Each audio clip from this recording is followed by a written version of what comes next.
returned from study session. There is nothing to report. At this point, I will entertain a motion to adjourn from the study session. That is my motion. Second. Any objections? See none, so move. All right, so at this point, I'd like to open up the Ballpark City Council regular meeting. Today's April the 3rd, 2019. The time is 7:10. So at this point, I will ask Pastor Flores and Pastor Jackson to come up and do the invocation, followed by the flag salute. Thank you. Good evening, everyone.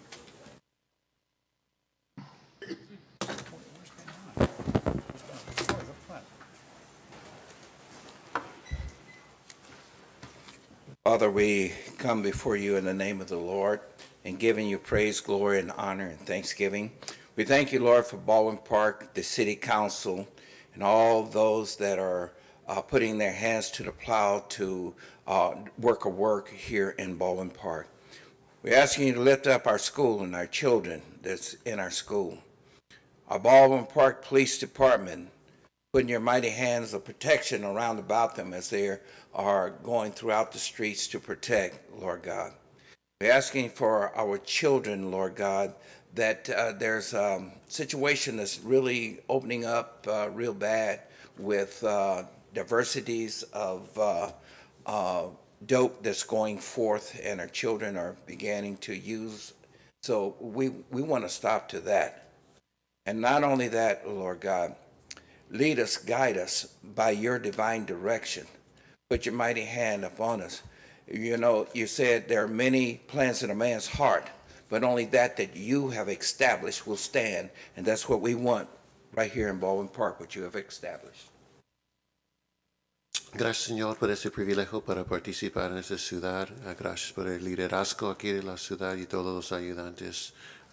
Bendecir la ciudad y esta reunión, Señor, para experiencia tu sabiduría y para moviendo en su espíritu. Bless us today, Lord, as we receive from your wisdom and move forward with the city business. In Jesus' name we pray. Amen. And thank you. At this point, we'll face the flag. Place your right hand over your heart. Ready, begin. I pledge allegiance to the flag of the United States of America and the republic for which it stands, one nation, under God, indivisible, with liberty and justice for all. Thank you very much. I want to thank everyone for being here today. At this point, we're going to go over our city clerk for roll call. Okay. Good evening, everyone. Buenas noches a todos y bienvenidos. Councilmember Paul Hernandez. Present. Councilmember Alejandra Avila. Councilmember Ricardo Pacheco. Mayor Pro Tem Monica Garcia. Mayor Manuel Lozano. President, thank you very much. City Treasurer Maria Contreras. Oh, thank you very much. All right, at this point, I want to close on behalf of a good friend of mine named Pete Reese.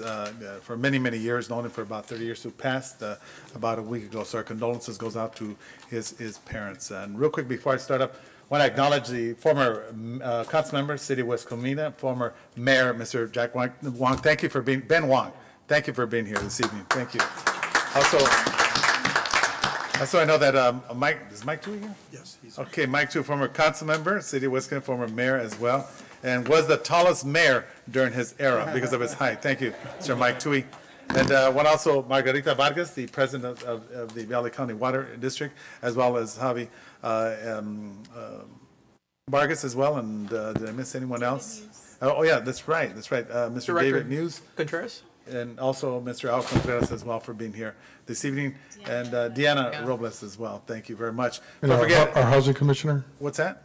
Our Go housing ahead. Go ahead. Did you didn't mature? Housing Commissioner. Oh, Joanne. Oh yeah. Oh my God, that's right, Joanne. Hawkins, thank you for being here. And Michael Cachet, where's he? That's right, South Pasadena. Right, brother. Thank you for being here. Thank you. Yes. I also like to close on behalf of Soledad Avila. She is actually my neighbor. She passed away this afternoon, about 3 o'clock in the afternoon.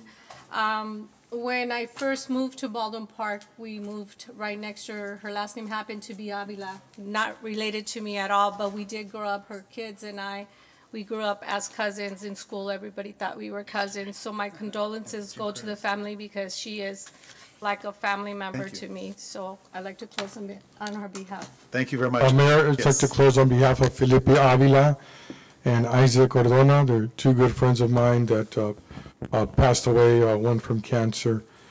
this past few days. Thank you, Mayor. Thank you very much. All right, so want to also close on behalf of a former Ballpark police officer. Actually left that Sergeant Bob Curtis, a good friend that I've known for many, many years. Actually, I got to meet him back in 1992 when I first came on as a planning commissioner for the city of Baldwin Park, who obviously had a great career as a law enforcement officer for the city, then went on to teach over at Sierra Vista High School, and I believe he passed away several weeks back. So our deepest condolences goes out to this awesome, believe he, we're not reached, sergeant or lieutenant? Lieutenant, excuse me, lieutenant. And this is one person who I really admired for his work to the city of Baldwin Park. So our condolences goes out on behalf of this awesome individual. All right, so at this point, yes, want to also yes, thank you very much. Want to open up the housing concurrently with the actual city council meeting as well. So at this point, council members have nothing else to share. If not, I'm going to go ahead and go into the first presentation which we have is the honor of Arbor Day. I'm going to have Council Member Alejandra Avila. If you could go ahead and read that off, please. Oh, yes. Yes, thank you very much. Arbor Day, April 26, 2019. In 1872, J. Sterling Morton proposed to the Nebraska Board of Agriculture that a special day be set aside for the planting of trees. And the holiday called Arbor Day was first observed with the planting of more than 1 million trees in Nebraska. And Arbor Day is now observed throughout the nation and the world. And trees can reduce the erosion of our precious topsoil by wind and water, lower our heating and cooling costs, moderate the temperature, clean the air, produce oxygen, and provide habitat for the wildlife. And trees are a renewable resource, giving us paper, wood for our homes, fuel for our fires, and countless other wood products. And trees in our city increase property values, enhance the economic vitality of business areas, and beautify our community. And trees, wherever they are planted, are a source of joy and spiritual renewal. Now, therefore, I, Manuel Lozano, Mayor of the City of Baldwin Park, along with Mayor Pro Tem Monica Garcia and Council Members Alejandra Avila, Par Hernandez, Ricardo Pacheco, City Treasurer Maria Contreras, City Clerk Jean Ayala, and I hereby proclaim April 26th Arbor Day at the City of Baldwin Park and urge all citizens to celebrate and support efforts to protect our trees, woodlands, and further all citizens are urged to plant and care for trees to gladden the heart and promote the wellness and well-being of this and future generations. Thank you very much. So at this point, who is going to be accepting? Yeah. Oh, okay. So at this, we'll go on down.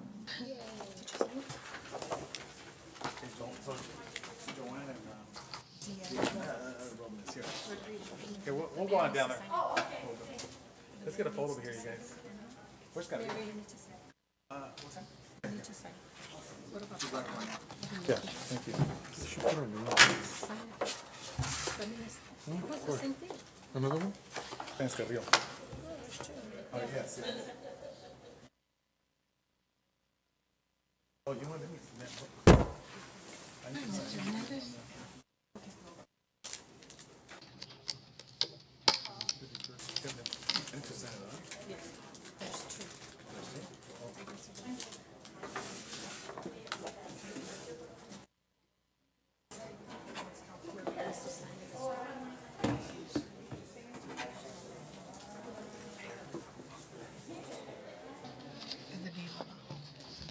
Like instead of just council member, it actually says name. Thank you, that makes more sense. Okay.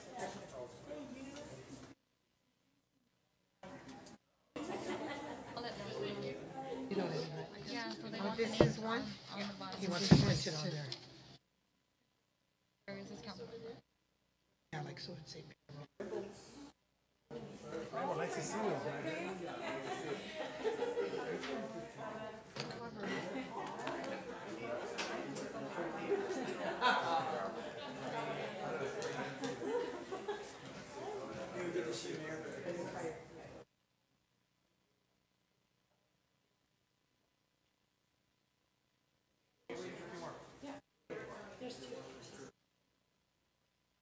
Hope so.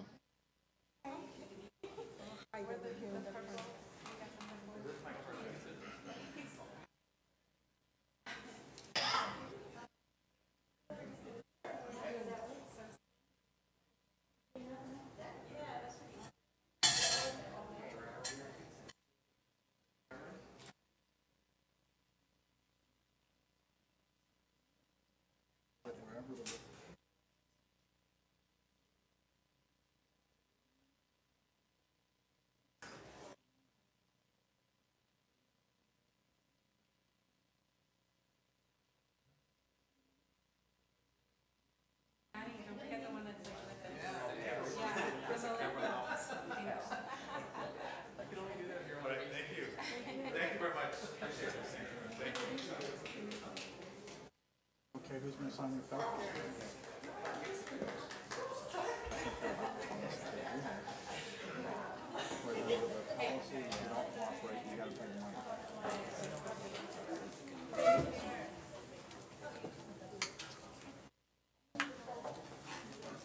Wait, we have one more. Yes. Oh, Javi, oh, it's birthday, that's right. Let me do this. No, let me do that. We'll do it right now. Okay, so the next presentation that we have is the air quality update by Michael Acciari. So thank you for being here, Mike. So you got the mic. And want to also thank Rainbow Young for being here as well. Thank you very much as well. Thank you, Mayor. I come back every couple of years, I'm your representative and you're Yes. serving on the AQMD. Yes. Council member, we rotate as mayor in South Pasadena, so council member this year. And for you and your residents that may not know, this is just a background. The AQMD, the Air Quality Management District, was formed in the 1970s to attend to health problems in Southern California. This was the 70s. This is former state assembly member now. Then he was a congressman, Jerry Lewis, on the left. And what they did, they pulled together 4 separate air pollution districts from LA, Orange, San Bernardino, and Riverside County. And it represents 4 counties, 100,000 square miles, 12 million vehicles, and a lot of the cargo that comes through the basin.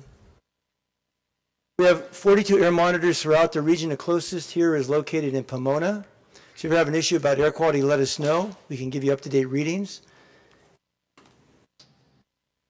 So here's the challenges all of us face with regard to air quality in this basin. The top left is the light, medium-duty vehicles on the freeways.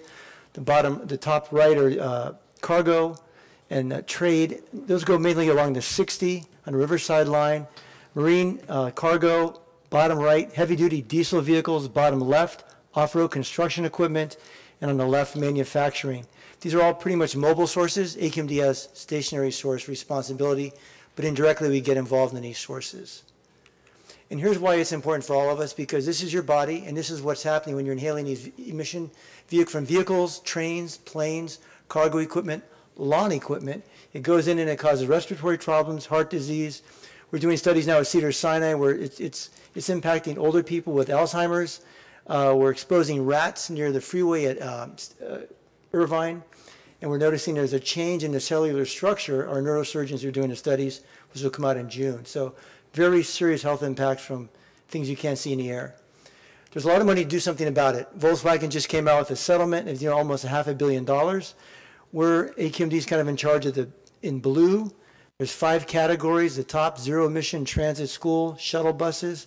There's $130 million available for that. Battery, electric vehicles. As you go down, there's different categories. The bottom, towards the bottom, light duty, zero emission vehicle infrastructure, electric charging stations. All cities, colleges, school districts can apply for that money, Mayor. There's a lot of incentive programs at AQMD. Prop B on the right is just completed last year. On the left, the Carl Moyer large equipment like public works vans, waste trucks, off-road construction equipment. We'll pay the added cost of turning over a diesel to a cleaner burning vehicle like compressed natural gas. A lot of money for that program, about $25 million every year. Some more incentive programs. This is for your residents, Mayor, and yourselves. Replace your ride program depending on your income. You can get up to $9,000 to turn in your polluting old vehicle and get a newer or secondhand vehicle or an electric or plug-in electric or CNG. We'll give you that much money, or alternative mobility like $9,000 for transit pass for several years. So that's available to all your residents, all members of the city. On the right, if you have school buses, we are converting a lot. We spent, at the bottom you'll see, $280 million since 2001, converting thousands of vehicles, old polluting diesel to compressed natural gas. Last year, for the first time, we approved 33 all-electric school buses that can travel over 100 miles on a charge. So it's exciting. Another program for yourselves and your residents, Mr. Mayor, is the Residential EV Charger Incentive Program. So we'll give you up to $500 to put an EV charger on your house, on your fence, whatever you want. If you make a little too much money, we'll still give you $250 to do it. just go to AQMD and the program's on the right down there, or call Rainbow or myself. We'll get you going. But the chargers cost anywhere from $470 to $800. That's the charger itself. You made it, like I did a couple years ago, may need a little more money for the electrician to come and hook everything up to get to the charger. It's a great program. A lot of people utilize this. This is a really exciting program for your city. I was talking to Public Works Director a little while ago. So there's right now commercial electric lawn equipment and garden equipment that's just as good as the gas and diesel stuff out there.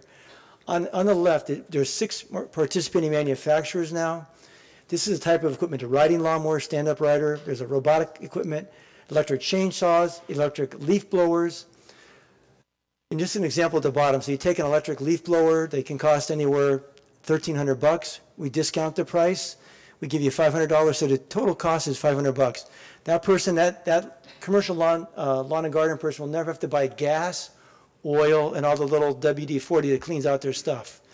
Your city can do this, Mayor. I'm not sure if you have in-house people to do it or we contract out in South Pass. We did this about 4 years ago. We got our largest park is only 10 acres, but we said, convert it over in the contract. We converted over all electric.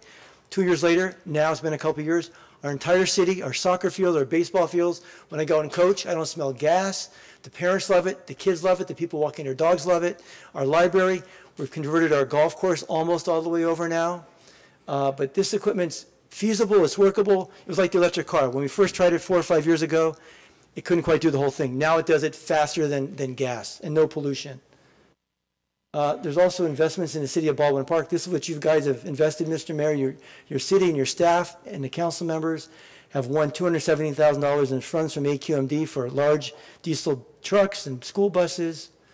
We've also utilized a lot of money from the mobile source. This is money that's on everybody's car registration. You get each city gets 40% from all your residents, and you've used that money wisely to purchase 2 natural gas heavy-duty vehicles. You've installed EV charging in your parking structure everywhere else, and you've expanded your CNG station for a total of nearly $1 million. So you've used that well, and it keeps coming back every year.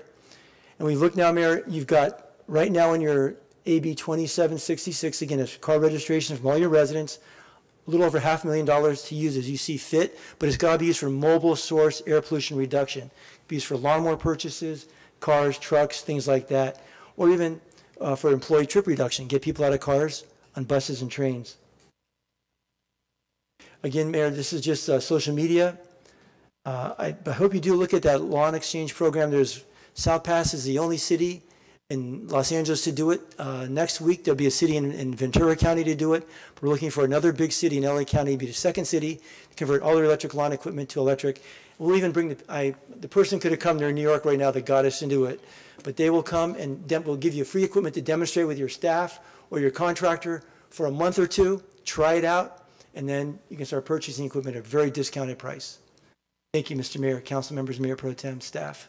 Thank you. Excellent work, by the way. Thank you very much for what you've done. You've done an excellent job. Mayor? Thank you. Yes, go ahead. I have a question for the councilman.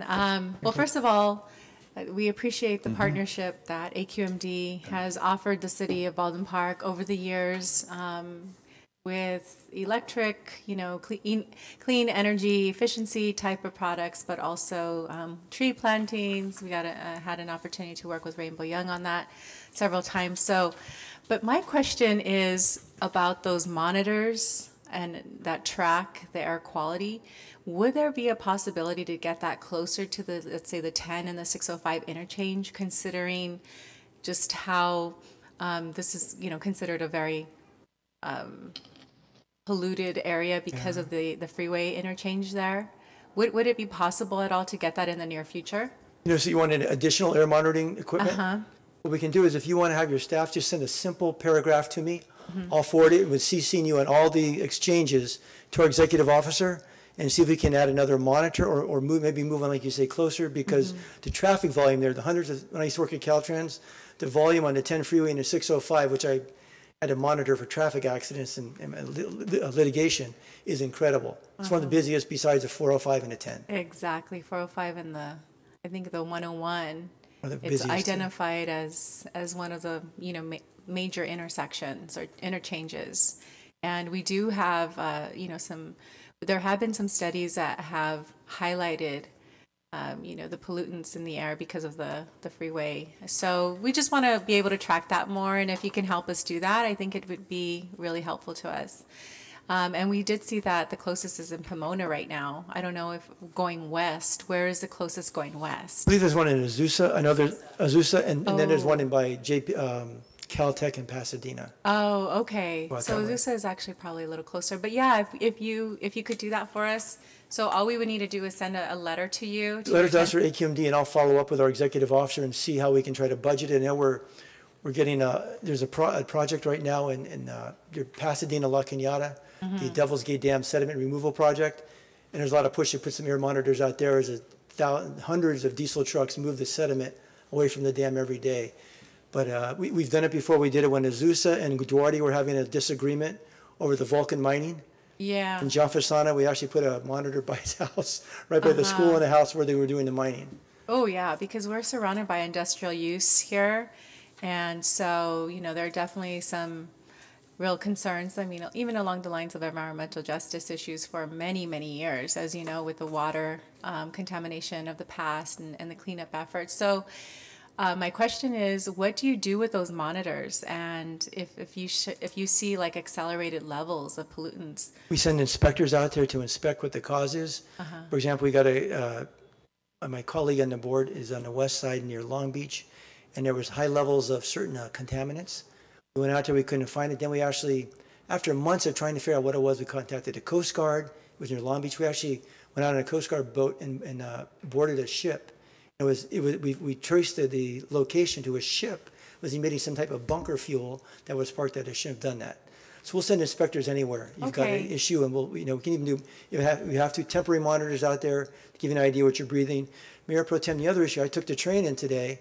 And we've given over $50 million to Metrolink to try to upgrade their trains, because as I came in, I noticed just in the last 4 or 5 miles of the train before I got here, I went by 4 or 5 schools, dozens and hundreds of residences, and those, even though they're passenger, not freight locomotives, they're belching out a lot of diesel. So we're trying to make Metrolink upgrade their trains, so you, even here, you don't realize what you're inhaling when those trains go by every time. Right. Yeah, absolutely. No, we would love to have a better understanding of that, considering all the different uses here in this community. And, with the introduction of AB 32 many years ago, what was it, like 2007, 2008, we really started to move forward in terms of bringing in clean energy, CNG type of vehicles. But perhaps with a better awareness, we can be a lot more active in that area. So that would be really helpful to this region, I think. El Monte, Baldwin Park, La Puente. And Mayor Pro Tem, if you and the mayor and council ever want, we can bring our instead of you coming over to here, we can bring our office to you. We can have advanced technology vehicles here for demonstration if you like. We can do a demonstration with the lawn equipment. We'll bring all the stuff I showed you up there. We'll have, usually the gentleman, again, I would have done a demonstration in front of you with the most powerful electric leaf blower. I had him stand in the back, and I'll stand here, and he'll blow. My hair will go like this, and paper will go flying. And you think it's a vacuum cleaner, it's so quiet, and there's no pollution. Well, that'd be challenging for me. Well, maybe we can incorporate that into a future, Arbor Day event or something like that. So definitely, where's Manny Carrillo? Oh, okay, yeah, so Manny, you can Happy definitely, connect. But thank you, we'll definitely follow up on that. Thank you. Mayor Pro Tem. All right, thank you. Anyone else have any other questions? If not, thank you very much. Thanks, Thank you Mayor. for being here. Thank you. Thank you very much. All right. All right, so at this point, that is the last presentation that we have. At this point, I will now open up the public communication for anyone wishing to speak. You have approximately 3 minutes. Good evening, Mr. Mayor, members of the council. I've been a Al Contreras resident of Ballpark on and off since 1962. The reason I bring up 1962, I have seen the city grow and expand and move to the left, to the right, or whatever, north, south, whatever you want to call it. But one of my biggest issues today happens to be is the lawsuits that the city is getting. Reading the paper that the city of Ballpark got a lawsuit and they settled for over $7 million. I think we can settle that position by basically bringing in a city manager. All 5 board members, mayor and council members, have a full-time job during the day. They're not here to manage, direct the directors of the city. So they don't know You guys, unfortunately, don't really know what goes on day to day. Your job is mainly to set policy and give direction to a city manager. My request to you is bring back that position of city manager. Give that authority to your city manager, and I'm hoping that you do hire a city manager, whoever it may be, he, she, whatever. But therefore, it allows you to just give the direction. I don't see how you can really honestly do performance reviews on the employees here in the city. You have your full-time job, and your job is greatly appreciated, but at the same token, make it happen the way it should be. Hire your city manager, give him the authority, and give him direction. You don't have the time. I would ask you, I would beg you, tell me when was the last time you did a performance review on every individual here in the city, or at least the directors, because you hire them and you fire them. And the lawsuits, how much money have we paid? I understand there's more coming from another chief of police. So please, look at that seriously. And this, I go to about 5 council meetings in different cities throughout the San Gabriel Valley. This is the only city that I looked around. We have, what, 6 or 7 police officers around me right now? Go to West Covina, go to Covina, go to Azusa, go to Albany. They have, usually it's just the chief of police and maybe one other officer. Why do we need 6, 7, 8 officers at every council meeting? Are we having riots here? I thought we got along. So look at that, and maybe that's also another cost saving. So please, I urge you to hire a city manager, have our CEO apply for it and anybody else, but give that authority. You hire the city manager, give him his right due, and I guarantee you it will reduce our lawsuits. Thank you very much, and have a great evening. Thank you, Mr. Contreras. Appreciate that.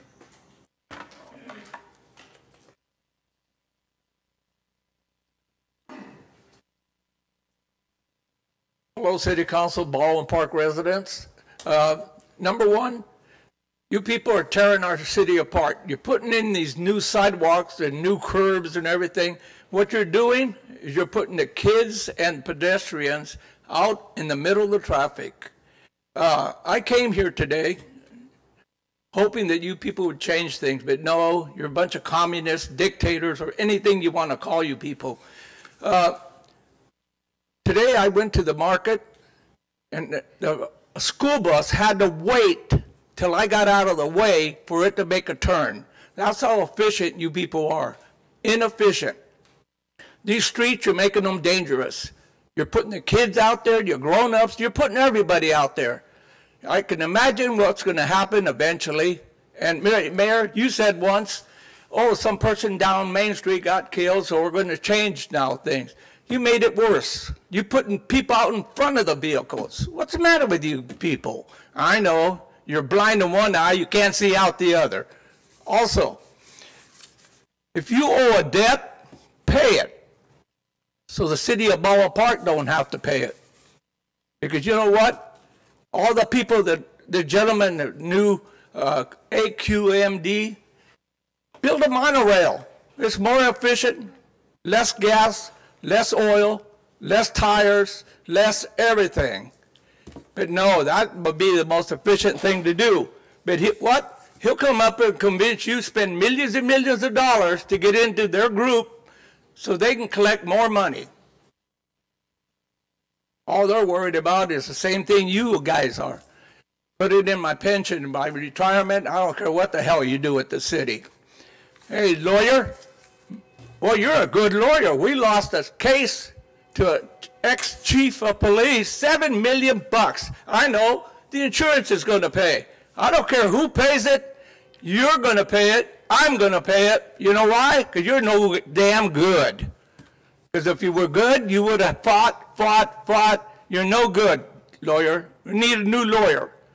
As far as the city, your company made out like a bandit. You get paid no matter if you win or lose. Also, when you people do things, don't look up in the sky or read your minutes. You tell us to turn off our phones. I bet all of you have your phone on, every one of you. So don't tell people to do something that you don't want to do.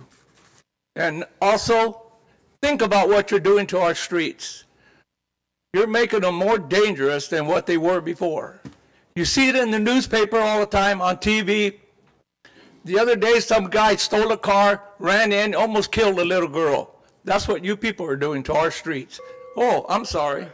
Time's up. Ding, ding, ding, ding, ding, ding, ding, ding. Appreciate that. Thank you very much. Okay, moving along with public communication.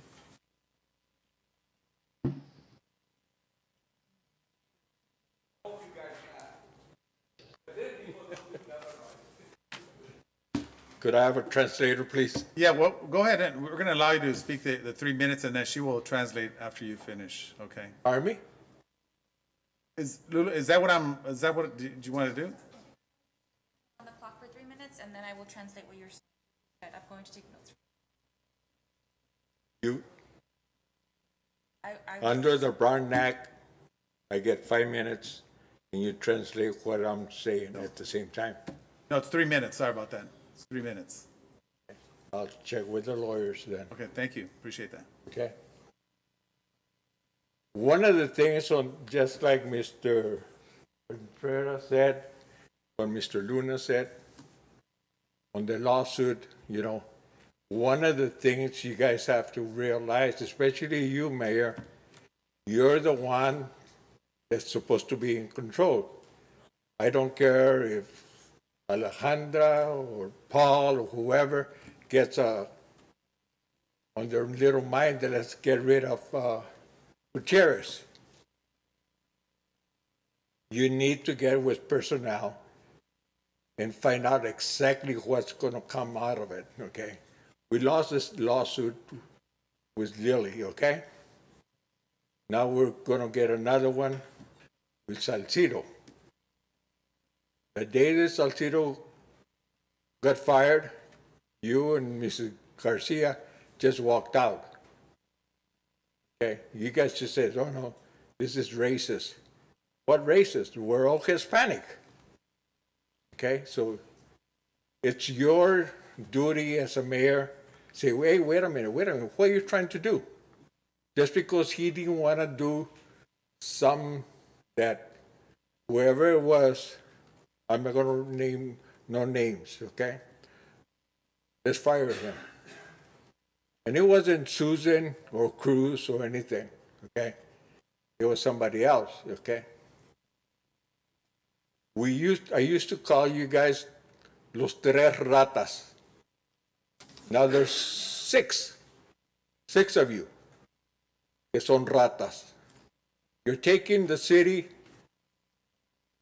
to bank with your mistakes. The citizens are going to have to pay those $7 million plus another lawsuit that will come in. The city has to pay her lawyers. We have to pay our lawyers for the city because you guys, as a mayor, you should say, wait a minute, let's talk about this. Just not for 1 minute to another, you decide, okay, go ahead, fire them. That's why you have human resources, and that's why you had the city lawyer.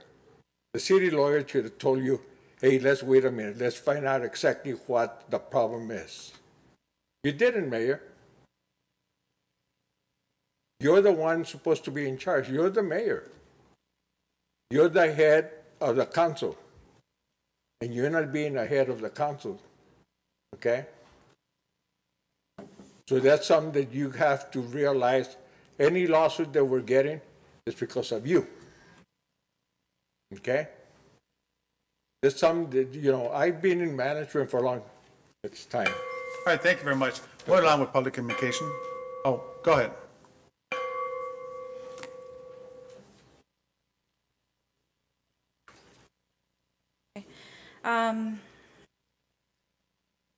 So una de las cosas que quiero decir especialmente al alcalde,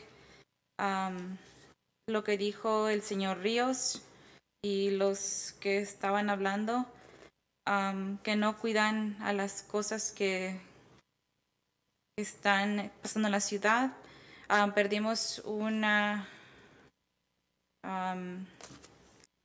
demanda, gracias. Con la señorita Lily y ahorita estamos con otra con Saucedo No estamos manejando los fondos bien. Es la necesidad del alcalde de cuidar las cosas y siento que no está cuidando las cosas como alcalde. No fue la concejal ni Susan, ni Vaca, ni nadie, fue otra persona. Antes llamaba a ciertas personas ratas, ahora hay 6. Los residentes son los que van a tener que pagar los $7,000, más otras cosas que vayan a venir. Digo, 7 millones.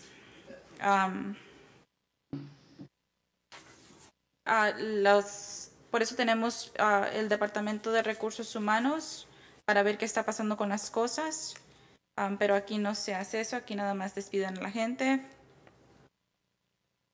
Usted es la cabeza del concilio y siento que no está haciendo lo que tiene que hacer como cabeza del concilio. All right, thank you very much. At this point, moving on with public communication. And, all right, so at this point, I will now close. Oh, good evening.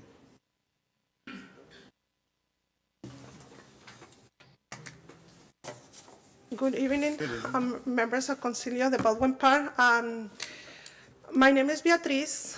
I'm resident in Baldwin Park for many years, but also I'm activist in my community. I'm an organizer in my church and my community about many issues: immigration, housing, and social justice.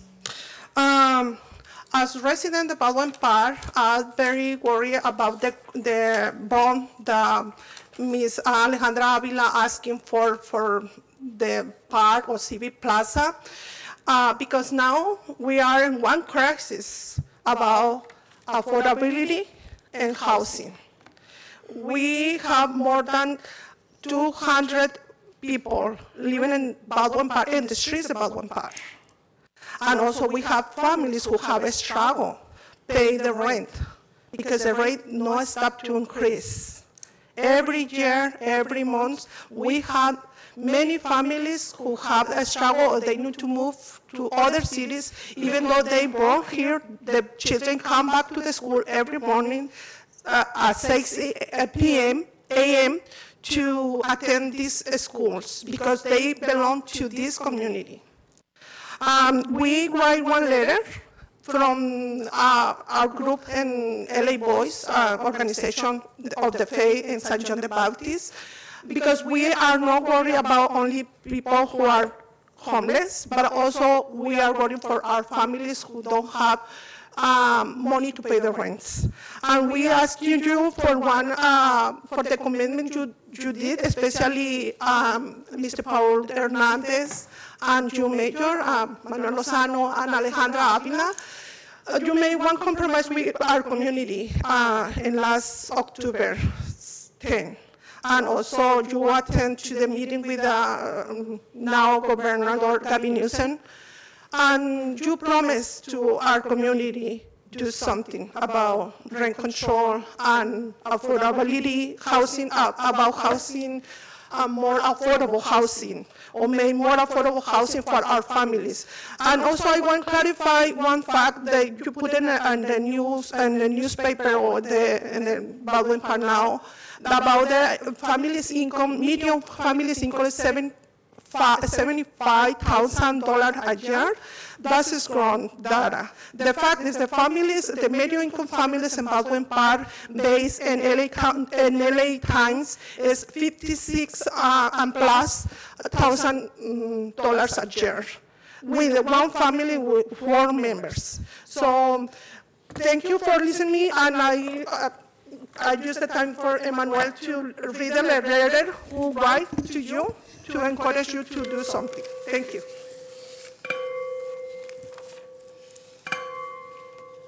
Good afternoon, Council. Mayor, in October before elections and last year, many of us attended the housing forum at St. John's hosted by LA Voice and Betty.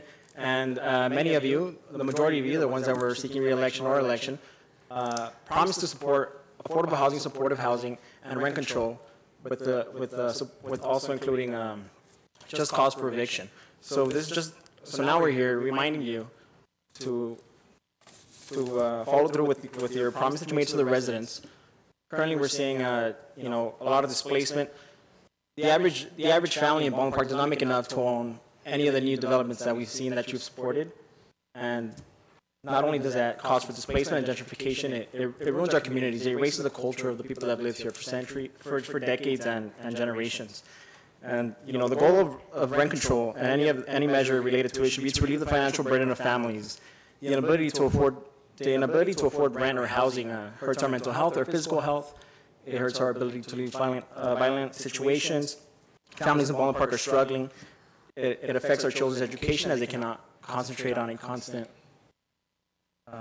education as they're moving from place to place, from family to family.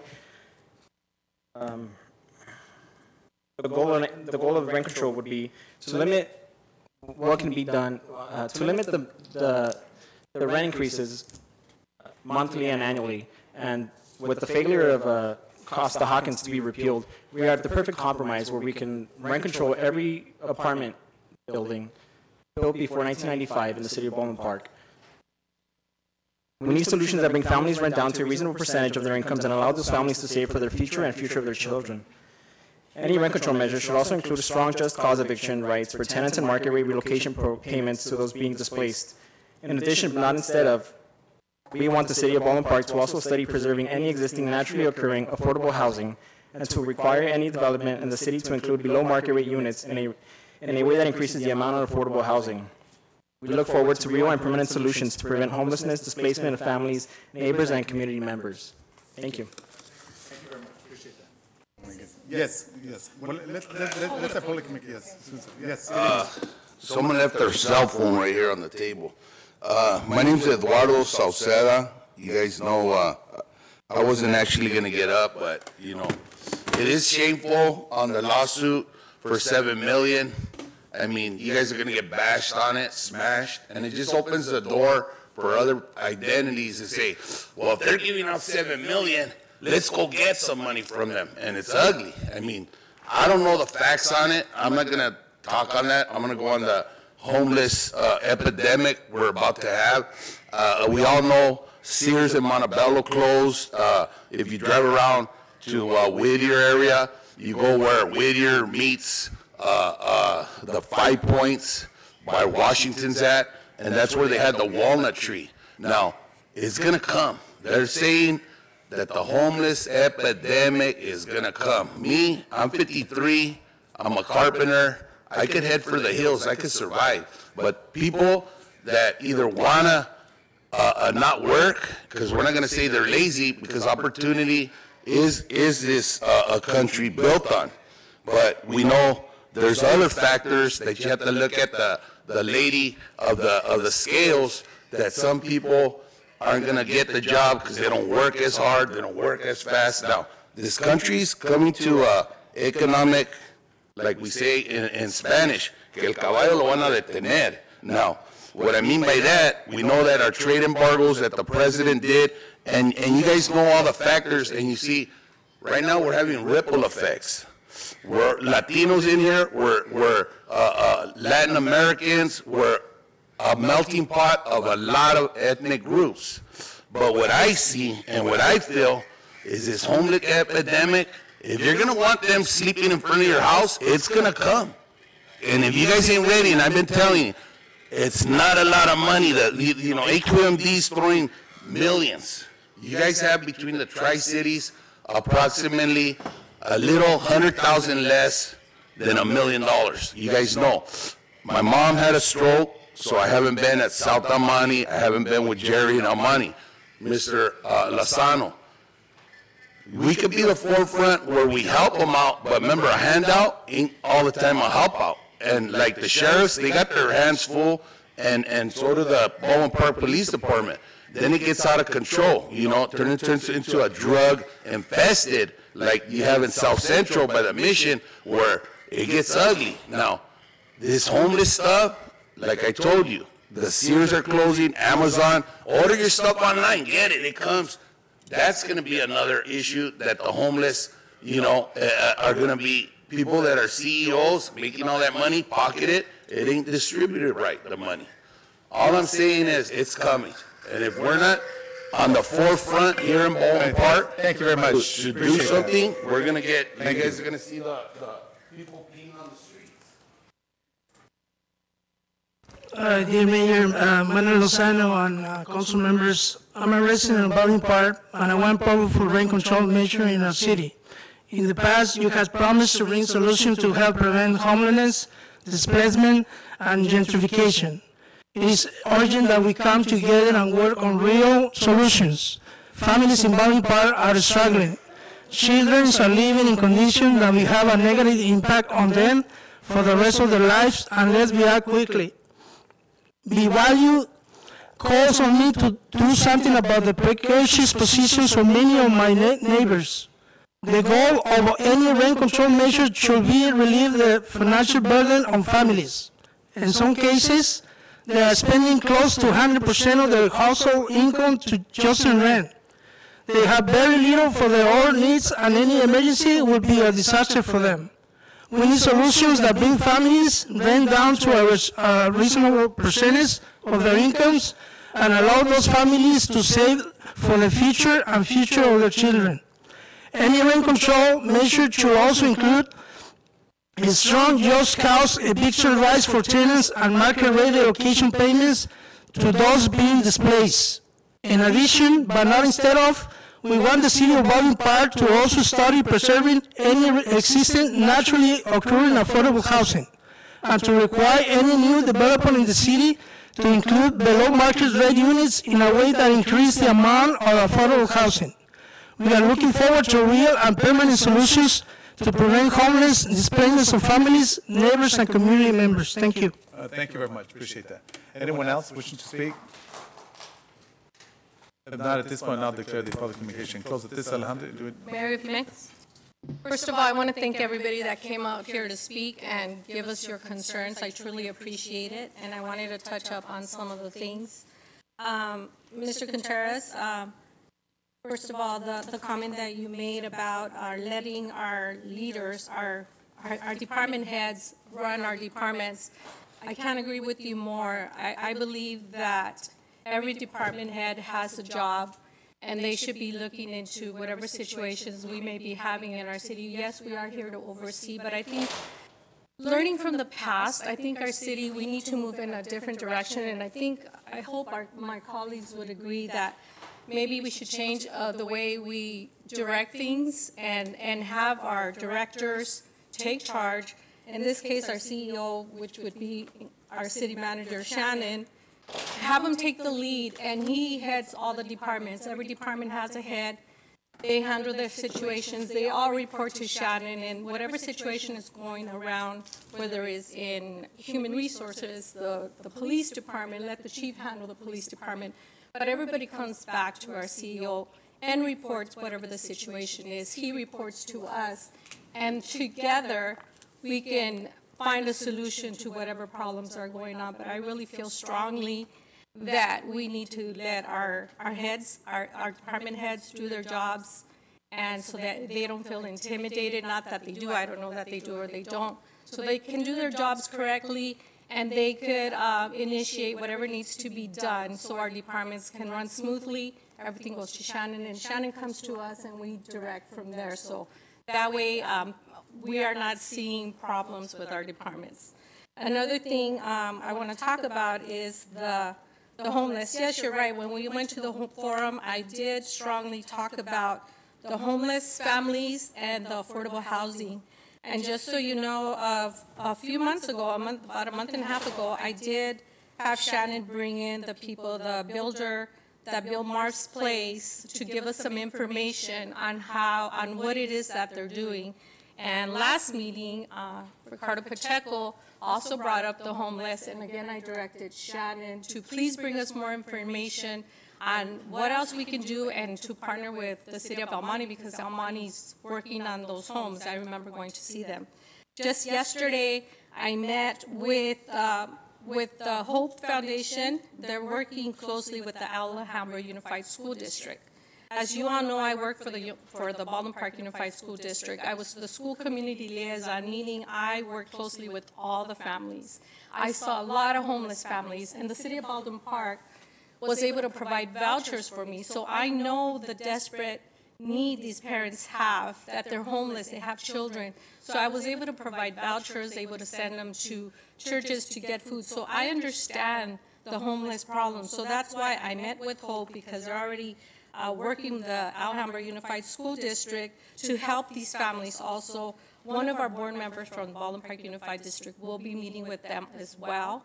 I told them I was going to get more information on how we can help with the Measure H money so we can move forward with this. So yes, I did talk about how important it is. So I am moving forward with that. I am looking into see what else we can do, and I directed Shannon to follow up on that, as well as Ricardo Pacheco. So do know that I am working on it, but I appreciate that you come up here and that you let us know that you're concerned because you want to see more action, and I completely understand.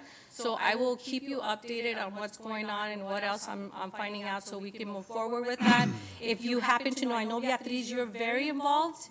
If you know of other sources that we can look at, I will be more than happy to get that information from you, because I'm not here, like Mr. Contreras said, every day. I can direct Shannon to have our staff look into it so that we can move forward with that. Thank you. All right, thank you. Thank you very much. First of all, before I begin, Javi, I want to say happy birthday, brother. Thank you. I know you just turned 40. I was there not too long ago. So wishing you the best. I'll also share the same thing that, yes, I remember when I spoke at St. John's and talked about addressing some of the issues, and the city of Ballpark is most definitely addressing the issue with Measure H regarding the homeless, and we're also partnering up with 2 other cities to combine some type of infrastructure to be able to house a lot of the homeless throughout the county. And of course, getting some of that H money funding into Baldwin Park. So we're going to see more information regarding that particular area. So I just want to make sure that I let everyone know.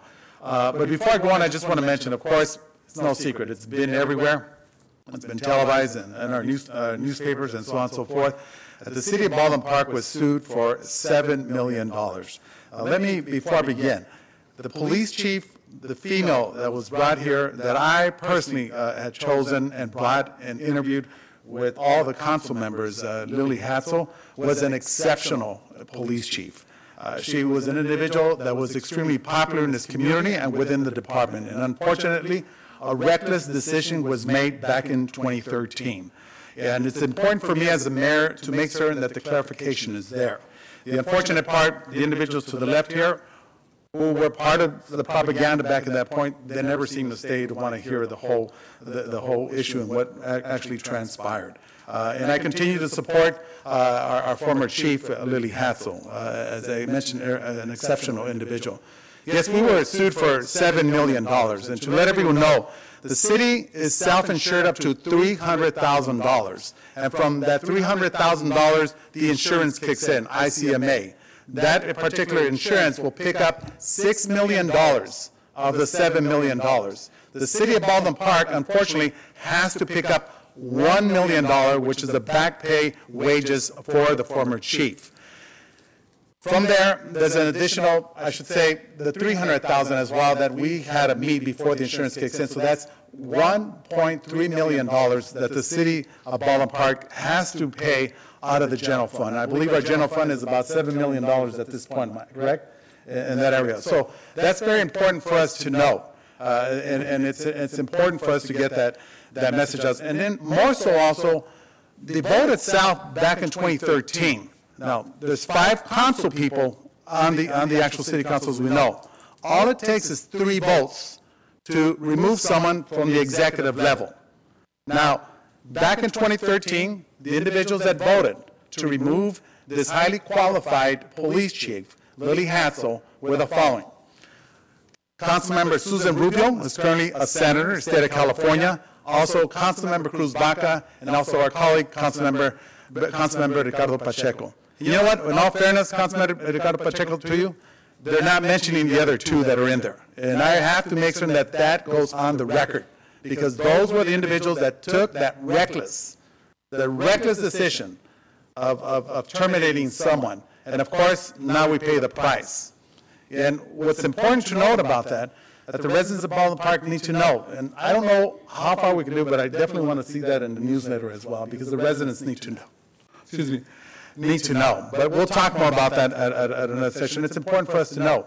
Now, besides that, we also have another one, a former chief as well, who was an excellent individual, but because certain people played certain politics within the infrastructure of City Hall, decided that this individual had to go. So that's another potential lawsuit looming around the corner. And it's shameful, and I just wanted to share that for the record here today to those that are here today, and that it's important for us to know that a reckless decision was made back then. That $1.3 million could have gone to paving the streets, improving our park and recs, and looking at other potential venues throughout the city of Baldwin Park, but that's the price we paid. Now, the dissenting voters, to make it clear, was the vice mayor at that time, Councilmember Monica Garcia, and myself were the dissenting voters that voted against the termination of a highly qualified and respected police chief at the time. And I'll end on that specific note, but I just want to make sure that that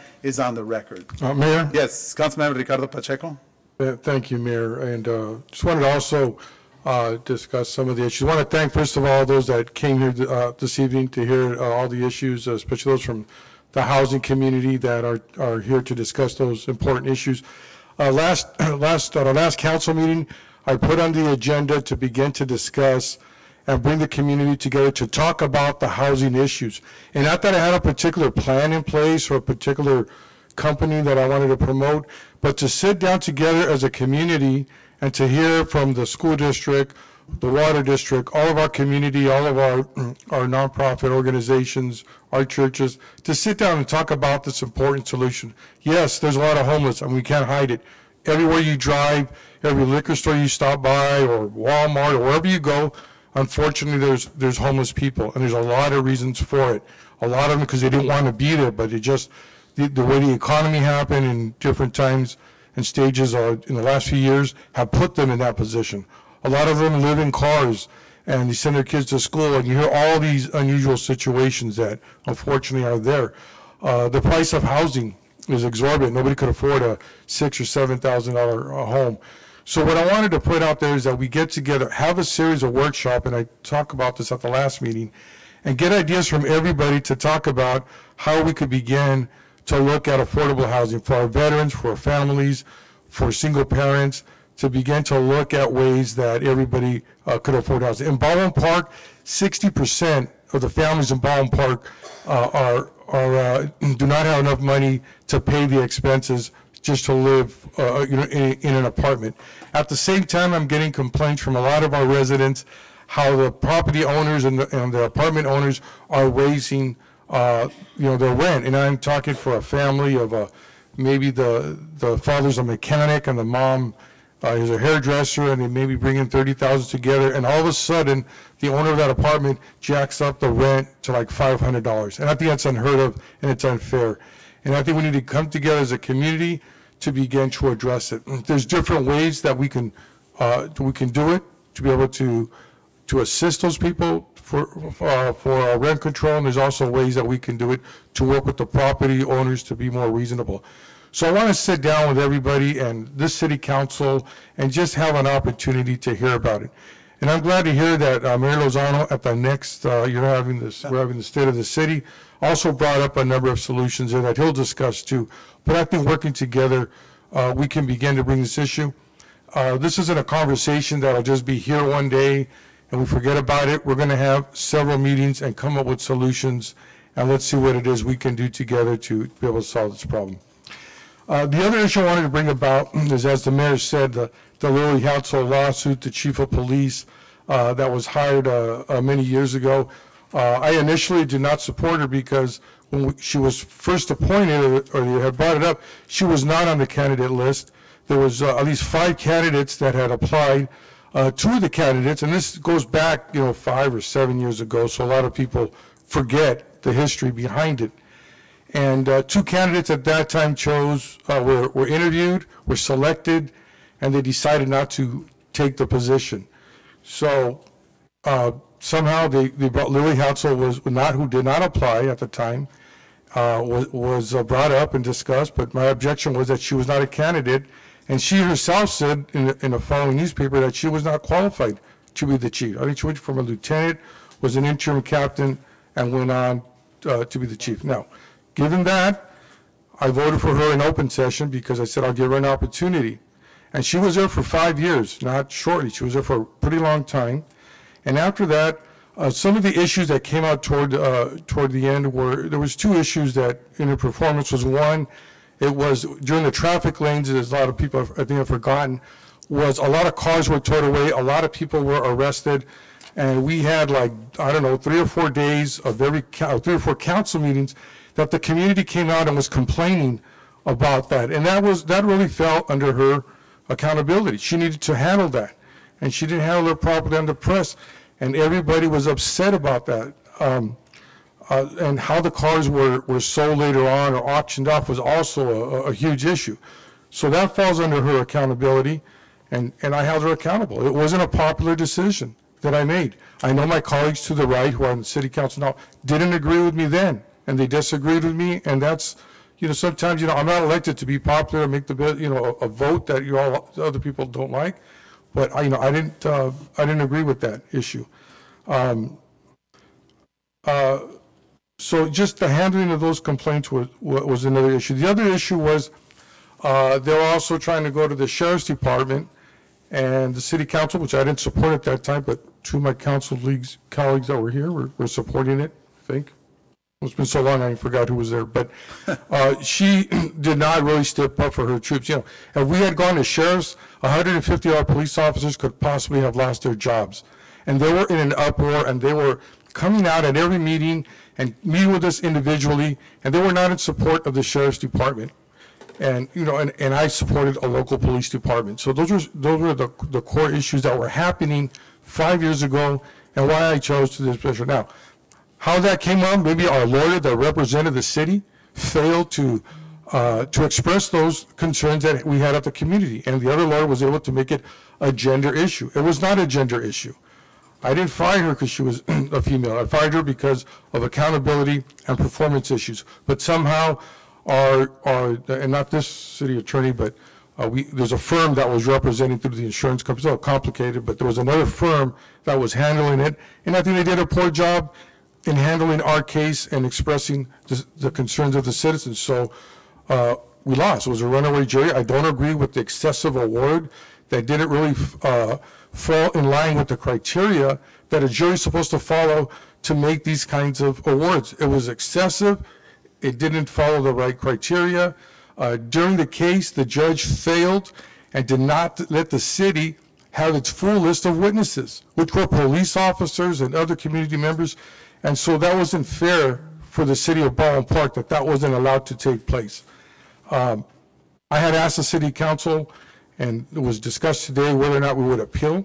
I think the city should appeal this case, at least the award amount, and to fall back within the criteria that is expected of a jury, to not be just driven emotionally by some attorney who was able to convince them that you should just charge the city these outrageous awards and be reasonable.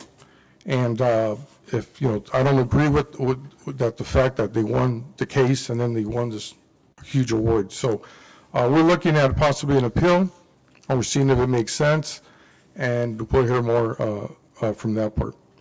Early on, Al Contreras, I think he left. I think at a time in the past, there was a time that we had to use what was called the E-team. This is going back almost 20 years when I was originally on the council, where we had the city council more involved in making the decisions. As the time has evolved, although we still have that same model in place, but I do think that the city manager does handle a lot of the day-to-day issues that are going on. A lot of city council members, at least the ones that are here, a lot of them, we all work full-time jobs and we communicate through email, but there's really no council members that are giving direction other than at the policy level. And so in that sense, we do have sort of the city manager model where Shannon, our city manager, does try to do a lot of projects in the city. And if you look around, you look at the landscaping, a lot of the new businesses that come in, you know, a lot of that is Shannon and his staff that have done a lot of that work out there to make sure that the city is going in the right direction. Now, saying that, I know there's a lot of work to be done. You know, we're not done yet. We're still trying to work together as a community to build this city up. So with that, thank you, Mayor. Thank you, Mayor, Councilman may I- Ricardo Pacheco. Yes, Councilmember Okay, Alejandra. Another Avila. thing, if we can find a way to keep the community informed on where we're at with the housing situation, that way they know where to ask questions or where they can follow up. And also, just to make something clear, the trial attorney for the Lily case was not Mr. Tafoya, it was somebody else, so he really was not involved in that case.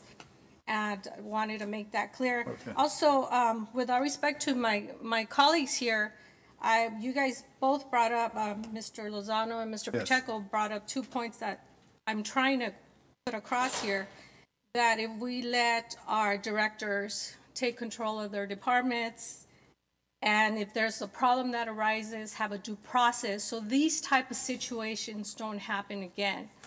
We can learn from our mistakes and we can move forward, or we can sit here and dwell and point fingers and you did this and you did that.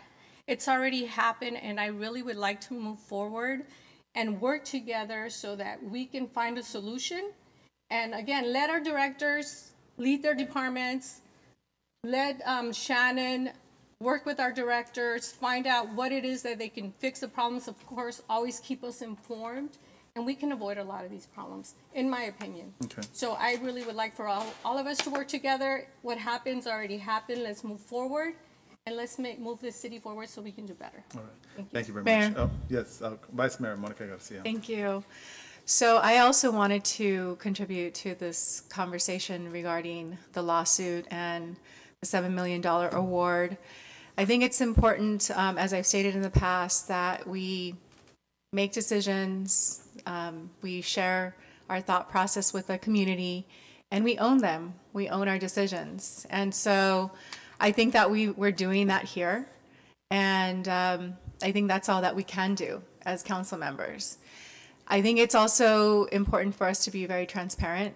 And I think, you know, that is something that we've long touted.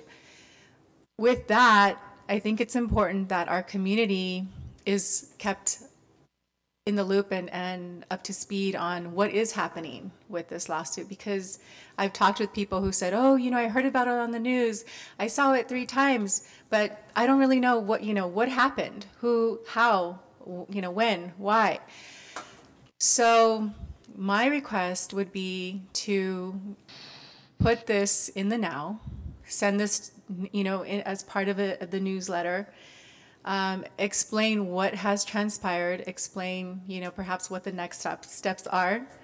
But I also need to say that for full transparency, this community also needs to know that vote, the vote that led to the termination. And, unfortunately, that termination then led to the lawsuit, and here we are today. So that would be my request. And I think it's important, again, for full transparency. We're going to take up the minutes in a little bit, but our community deserves to know the who, what, when, why, where, and all of that.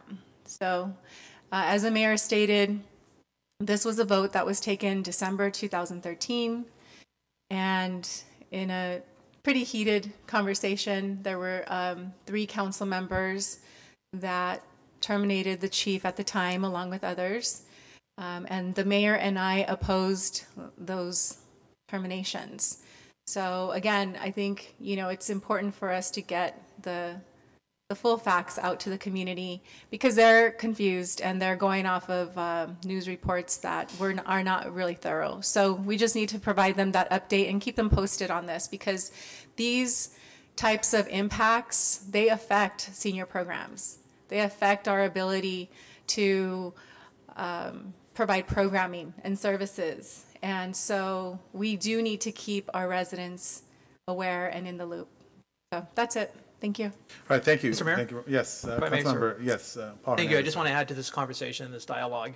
As I've stated in the past, again, this is just a stark reminder of, the decisions that we all make. and the possible long-term effects that they have. Obviously, both myself and Councilmember Avila were not here for this, but again, speaking on the issue of transparency and again of moving forward, one of the things we always need to make sure is one, we provide a workplace that's free of harassment. We address and adhere to all rules and the letter of the law. But at the same time, we also hire executive directors and, chief of police at some point here to actually, manage their departments responsibly.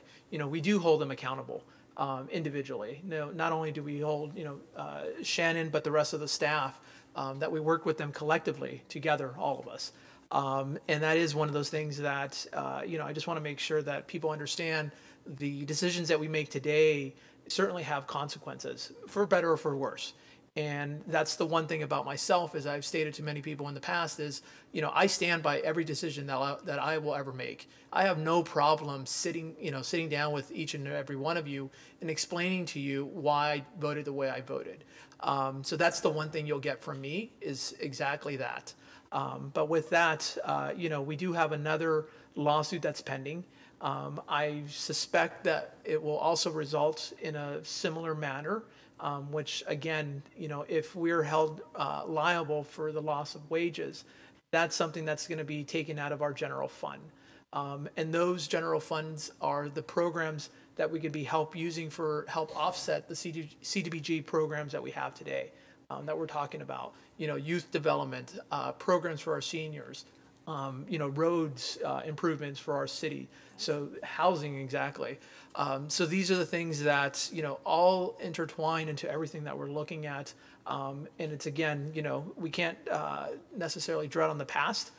It's about moving collectively forward, as we've been, doing so since November 8th, I think is what it is.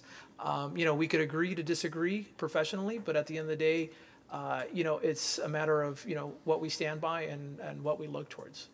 Thank you. All right, thank you very much. Appreciate that, council members. All right, so at this point, I'm going to go ahead and open up the consent calendar.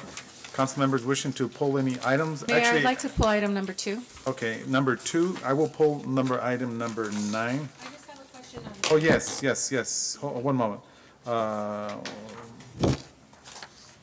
Okay, number 8, you said? Okay, all right, Alejandra. Mayor, I'd like to pull number 7. Okay, 7. Mr. Mayor, number 13, please. 13. No, that's not part of it. We're going up to 10. All right, so at this point, seeing no further, I'd like to move from consent calendar with the exception of items 7, 8, and 9. That's my motion. Second. What's that? Oh, and 2. Sorry about that. That is their second. Any objections? Seeing none, so move. Councilmember Monica Garcia, meeting minutes. Thank you, Mayor. So this item, it is taking up the minutes from December 10th, 2013. For one reason or another, they were omitted, and so we are going to, again, for full transparency, make that correction. So my recommendation as I look at this draft minutes is, first of all, per the protocol that we have followed, is to list the council members in alphabetical order. So that's pretty easy. Just the council members, of course, the mayor pro tem and the mayor will stay the same. And then I would also point out that there were numerous typos in the report from closed session. And so I would like it to read as follows. It was reported to dismiss Chief Executive Officer Vijay Singhal, City Attorney Joseph Pannoni, and Chief of Police, with a capital P, Lily Hadsel. And this is what I would insert, in a 3-2 vote, with assenting votes by council members, plural, Baca, Pacheco, and Rubio, and dissenting votes by Councilmember Garcia and Mayor Lozano. Then following that action, I would ask that per our protocol, as the other minutes in the attachment 2, it would also include after the action that it would account for the ayes, the noes, the absent, and the abstain. And then the second item is taken up, and it reads, it was announced Police Captain Mike Taylor would act as interim Chief Executive Officer and interim Chief of Police. And then again, I would ask that we include the ayes, noes, absent, and abstain. Then the Mayor, if I may ask. Oh, give me 1 second, I just want to. And then in the third item, it was also reported to appoint Robert Tafoya of the firm Tafoya and Garcia, City Attorney, 3-2, with ascending votes by council members Baca, Pacheco, and Rubio, and dissenting votes by council member Garcia and Mayor Lozano. And then again, to include ayes, noes, absent, and abstain, because that's per the protocol. And those are my recommendations. Right, I'll go ahead and second, but Councilmember. No, Mayor, I just had a discussion. Go ahead. But why is this item being brought? This was already voted back in, in 2013. I mean, why are we bringing it way back to today? I mean, the ones that were there at that meeting aren't even here. Why would you? What vote? happened, Ricardo? There was nothing recorded. There was nothing. We couldn't find anything. We couldn't find the actual vote that took place back in 2013. Somehow, the actual recording itself was also erased. There was nothing there. The recording was erased. Okay, well then I would suggest. Oh, we were? Yeah. I would say, I would want more explanation. I'm not aware of what you're talking about, Mayor, that it was erased and so forth. It's a surprise to me that this is even being brought up. You're bringing back minutes from December 10, 2013. Minutes that You're weren't. telling me that weren't weren't found. well, then I need a report as to what happened. I'm not going to vote for this if I don't have more information. I mean, this is like brought here all of a sudden.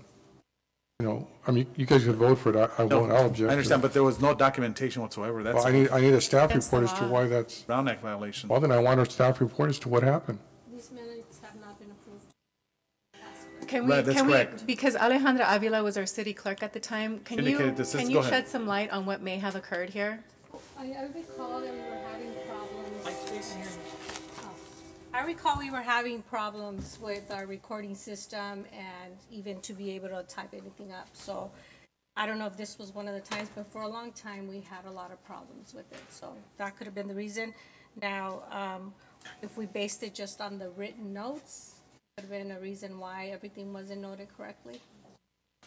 So that's why we were bringing it up now, Councilman Pacheco, is because this is actually a violation of law. Whenever we take up an item in closed session and we report out, it actually, that is by the Brown Act. That is governed by the Brown Act, and we are required for transparency to post the minutes, to make them available to the public. And unfortunately, when I looked at the minutes for this date, it actually said no minutes are available for this closed session item. And I was baffled, quite frankly. I was baffled because that is completely out of our protocol. And I know for a fact that we took up decisions in closed session and we came down here and we reported out to the public. And I remember the conversations that we had here. So we're going off of the accounts of the evening. And I know that the city attorney and the CEO, did their investigation and spoke with people to get the accounts of the evening. And mostly the city attorney, because he was present. He was present for them. So this is very much in sync with what I recall. I mean, there's more that I could add, but I won't because this is factual. And just to add, at that time too, we didn't have a deputy city clerk, a consistent deputy city clerk that was handling the day-to-day activity in the office. So there was a lot going on at the time. Our system wasn't working. We didn't have a deputy city clerk there every day. So we did fall behind on a lot of minutes. If you recall, once we did get someone on board, we were approving minutes that were more than a year late. As you could see, this one had not been. I agree. So with that, I motion to approve. I'll go. As amended, and thank I'll you. second. Any objections? Yeah, I would object. Okay, one objection. At this point, Madam City Clerk, we could take roll call. So there is one objection to the amendment of the actual minutes for 2013 by Vice Mayor Monica Garcia. So at this point, go ahead. Thank you, Mayor. Councilwoman Alejandra Avila. Councilman Paul Hernandez. Yes. Councilman Ricardo Pacheco. No. Mayor Pro No. Tem Monica Garcia. Yes. and Mayor Lozano. Yes, okay, the motion passes 4-1. All right, so at this point, we'll go ahead and, at this point, do we need a okay, then that's fine. At this point, we'll go to item number 7, which is the approval of the design-build contract with Merge Conceptual Design LLC for professional services and the art public space project, including artwork design, fabrication and installation of signs, structures, and digital display. At this point, Monica Garcia, number 7. Oh, Mayor, in the study session, I requested that we bring this item back for a presentation from the consultant as to their community outreach process and. Right, so at this point, we're going to bring that back then. So for Okay. study session. That would So be at this my point, motion. there's a motion by Vice Mayor to bring item number 8 back. So it's number 7, approval of design-build contract. So at this point, I'll second. Any objections? Seeing none, so moved. Mayor, So- just yes, discussion. go ahead. Did you want to bring that back in a workshop form or? The study session. Study session. At a study about session? that? Because they're here already. I don't know if you want to. Yeah, let's do it. Let's do it when it come back. It'd be best. Yeah, So sorry about that. All right, thank you very much. All right, at this point, item number 8, which is the accept plans and specifications and authorize publishing of the notice inviting bids for CIP, 19-19 citywide sidewalk and concrete improvement project. So at this point, Alejandra Avila. Very simple question, Sam, only because I just want to know what part of Main Street I can't tell. I should have driven and looked at the address, but if you can give me an idea between what part of Maine, like let's say the post office to Ramona, give me an idea what part of Maine you're talking about here. Yeah, so there's several locations along Main. One of them is close to, I guess that's Palm Street. It's between that area. So. Okay. The Palm to what about? So there's various locations. So one of them is there. These are small areas, so it's not a large stretch. So just sections of the sidewalk. Just sections of damaged sidewalk that could be considered trip hazards. Okay. I thought it was going to be like a big section of Main Street that was going to be, okay. No. That's all I It's needed. various repairs, and we can get you the addresses where each repair I is. actually have the addresses here. Yeah, the addresses are attached to the staff report. I was just under the impression that it was a big section of Maine from one point to another, but if you're saying it's sections that are just damaged, okay, that was all. Thank you. All right, number 9, I requested the second reading of ordinance number 1438 entitled, excuse me? Oh, go ahead. There's a motion by Councilmember Alejandra to pass 8. I'll second. Any objections? See none, so move. Sorry about that. Item number 9 is second reading of ordinance number 1438 entitled, an ordinance of the City Council of the City of Baldwin Park, California, authorizing the City of Baldwin Park to enter into a development agreement with Brooklyn Inc. for the distribution of cannabis and the real property located at 4150 Puente Avenue. At this point, we request that we bring this back to a following meeting. That's my motion. I'll second. Second. Any objections? See none, so moved. Mayor, really Yes. quick on that one. Sure. When we bring it back, just a quick question, because when I looked at the summary for the staff report that originally was brought up, it says amending development agreement 1803 between the City of Baldwin Park and Rookley to grant manufacturing license in order to repackage product to cultivate and manufacture of cannabis and blah, blah, blah. But then when I read the actual agreement here, there's actually an extra sentence on there, and it says, nothing in this statutory agreement is intended to limit the manufacturing license granted hereon. Why is that added and not on the summary part? If you can clarify that for me. Yeah, legal counsel, or Why is- So there's an additional sentence at the end that was not in the actual staff report. Original.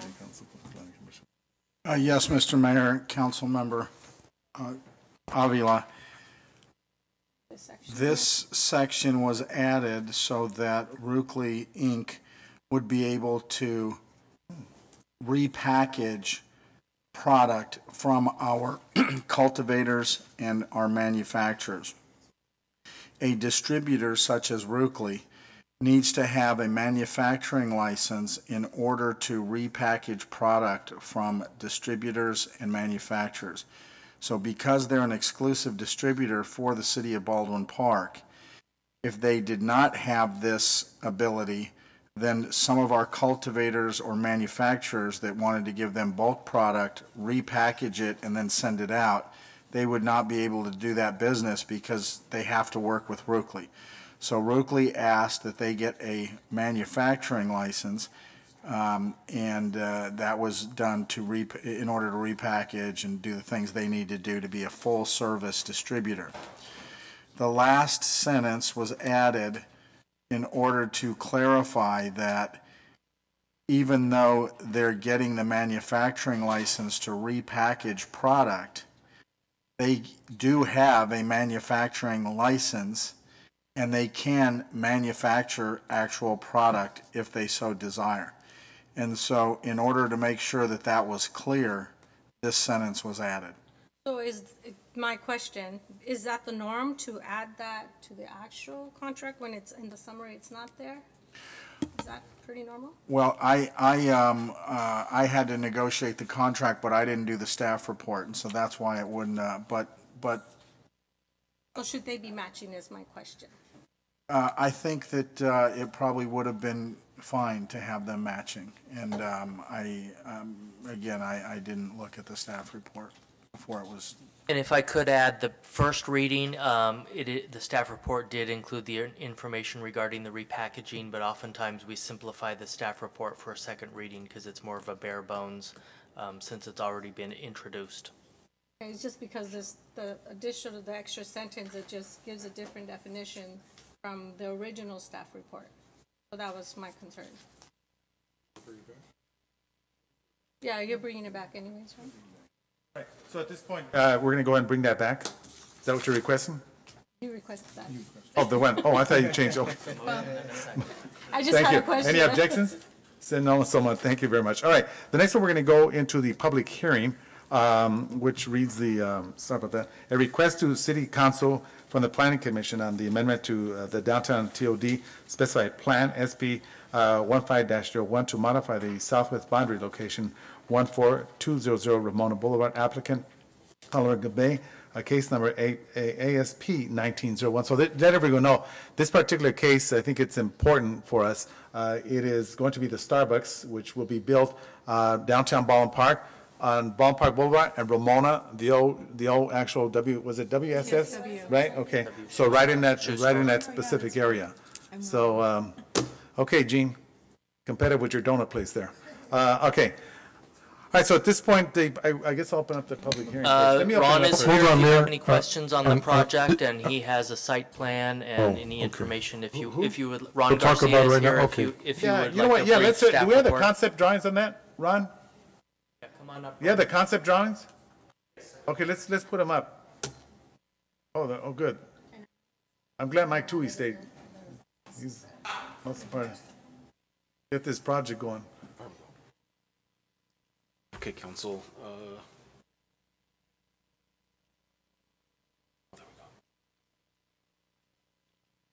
Is it going to be available for additional restaurant in there? Let me just skip a couple slides here. Since we're going straight forward. So this is the proposed site plan. This is on 14200 Ramona Boulevard. We need to have Let me get the.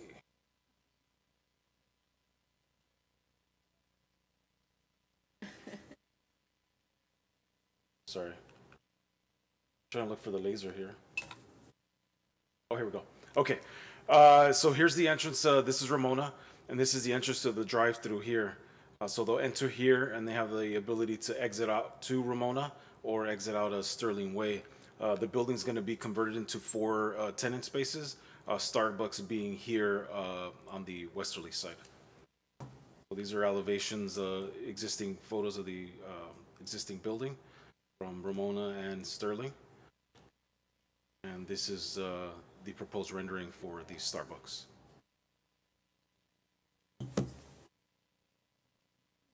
Wow, that's going to be nice.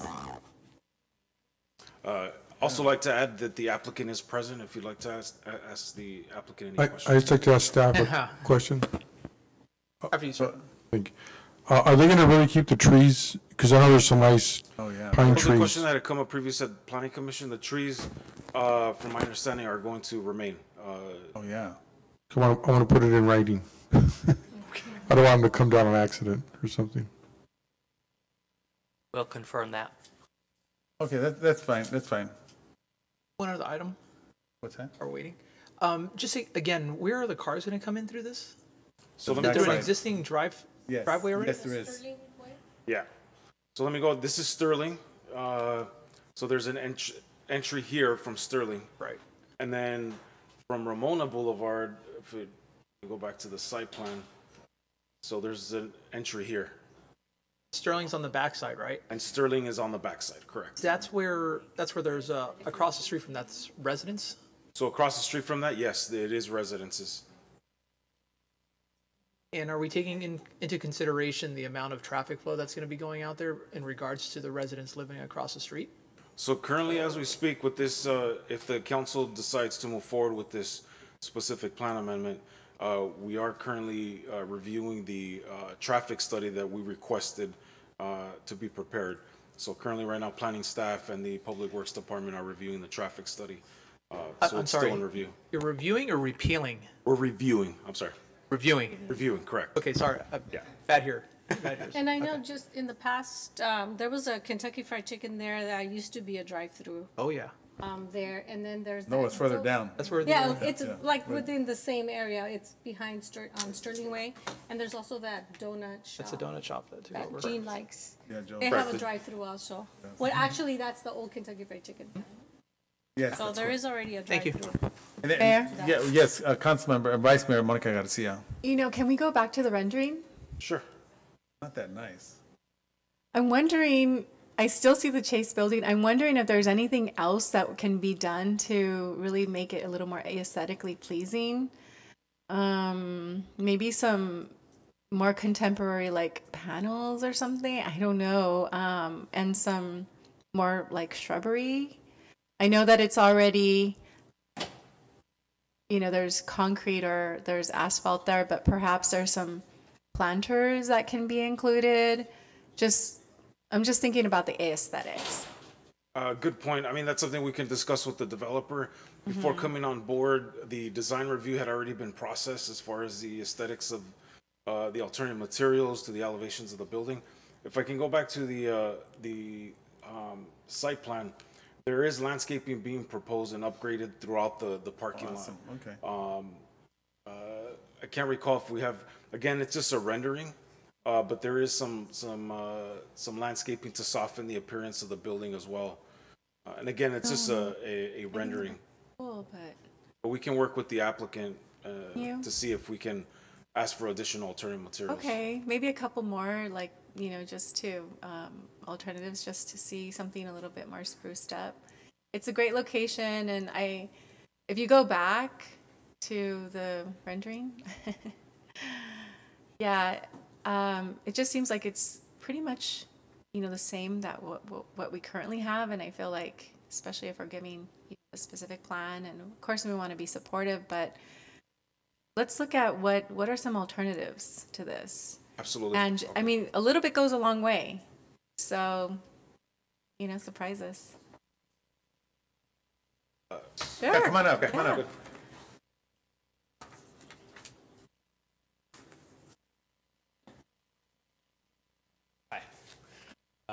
So, hearing what you're saying, just real quick, with the renderings, try not to show that much greenery so you could actually see the building. Only other thing is, it's actually not what's there right now. Right now, what you have is just one solid brick wall. What we're offering is, we're cutting in these openings along the brick wall and keeping that aesthetic, because, I mean, honestly, I think the brick look is beautiful, but we're basically making that whole opening, that's a walkway, and we're putting a big glass wall across that. So I know it kind of looks the same because maybe you don't see the depth. I don't see it, but now when you point it out, I do more so. Yeah, but adding greenery to the site, we are working very closely with our landscape architect. We will be submitting landscape plans soon, and we've been trying to just make it as green as possible. Now, let me ask a question. I know that there's room for additional, I don't know, some other type of restaurant, right? Is it? Yeah, there's definitely significant amount of space for other restaurants, and I mean, there's a lot of uses we could put out there. We definitely want to put something food oriented. Okay, what's the total square footage of that entire building? The total square footage of the entire building is.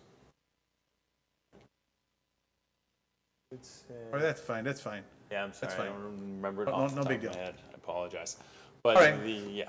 Okay, so you'll bring it back with other aesthetics, so we get a better view of it. Yeah, and I like the brick too, and I think it's very fitting for the downtown area because like the Knowles Pharmacy is the brick building, and it's very charming for our downtown. So I'm not saying that we should do away with the brick at all. I don't want you to take that away from this, but perhaps, you can come back with additional renderings that can help us see this a little bit more, maybe from different angles too. Whatever you think will help us see what you see, and perhaps I don't know, perhaps something a little more interesting too. I don't know. Okay. All right, sounds good. All right. Bring that But rendering otherwise, back. we're excited about it. All right, Mike. great. I'm glad. Can't put my signs up there anymore after that. All right, so let's get moving. No other questions? Thank you very much. I appreciate it. At this point, I will open up the public hearing for anyone that would like to speak regarding this particular subject in favor. Mike, you raise up your hand? Oh, okay. Thank you very much. All right. So at this point, we'll go. Anyone that's opposing? All right. So at this point, I will now go ahead and close the public hearing. So at this point, I'm going to go staff recommends that the city hold at this point, we need a motion. Am I correct? Okay, I'll make a motion to go ahead and pass the downtown TOD specific plan SP 15-01 to modify the southwest boundary location 14200 Ramona Boulevard, applicant Oliver Bay, case number ASP 1901. That is my motion. Second. Any objections? See none, so move. Go Starbucks. All right. This one will go over to the reports of officers, item 13, which is the fiscal year 2019-2020 Community Development Block Grant, CDBG, and Home Investment Partnership Funds Home Annual Action Plan. So do we have,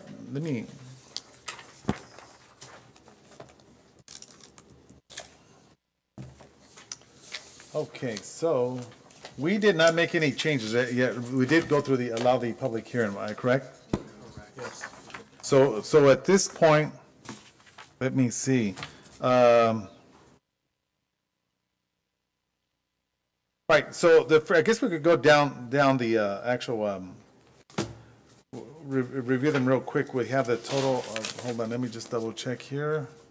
So we have just these that are here. So we have the Church of the Redeemer. I'll just read them real quick. Food Bank, the request is $12,500, and it's $10,000 that's been approved for that. Domestic Violence Advocate, the request at $30,000, and they were provided $25,000. The ESGV Coalition for the Homeless requested $10,000. They are given $10,000. The Family Service Center was authorized $25,000. They were also given the $25,000. Graffiti removal, $30,000 in fiscal year 2019. Now they requested $40,000, and they were allocated the total of $30,000. That's what the staff's recommendation. The Pride Platoon, $20,000. Was requested and was provided. They actually requested $39,000, but were given the total of $20,000. The Recreation and Sports Scholarship applicants requested $3,500. They're giving $3,300. The Santa Anita Family Service, no request actually. So at this point, we're skipping this one. Am I correct? All right. So this St. John's requested the total of $2,100. Request was $2,150. Am I correct? And they were allocated the total of $2,150. The Youth Employment was requested $18,000. They were provided with $15,000. And also the Mines Cut Out to San Gabriel Valley new program allocated $10,000, and they're being provided with $5,000. So the total is $191,131. Requests. Excuse me. Mr. Mayor? Yes. If I can? Yes. Can I just ask a quick question, because that might help me ask my second question or so. Ben, just really quickly, when do we anticipate understanding the award for this?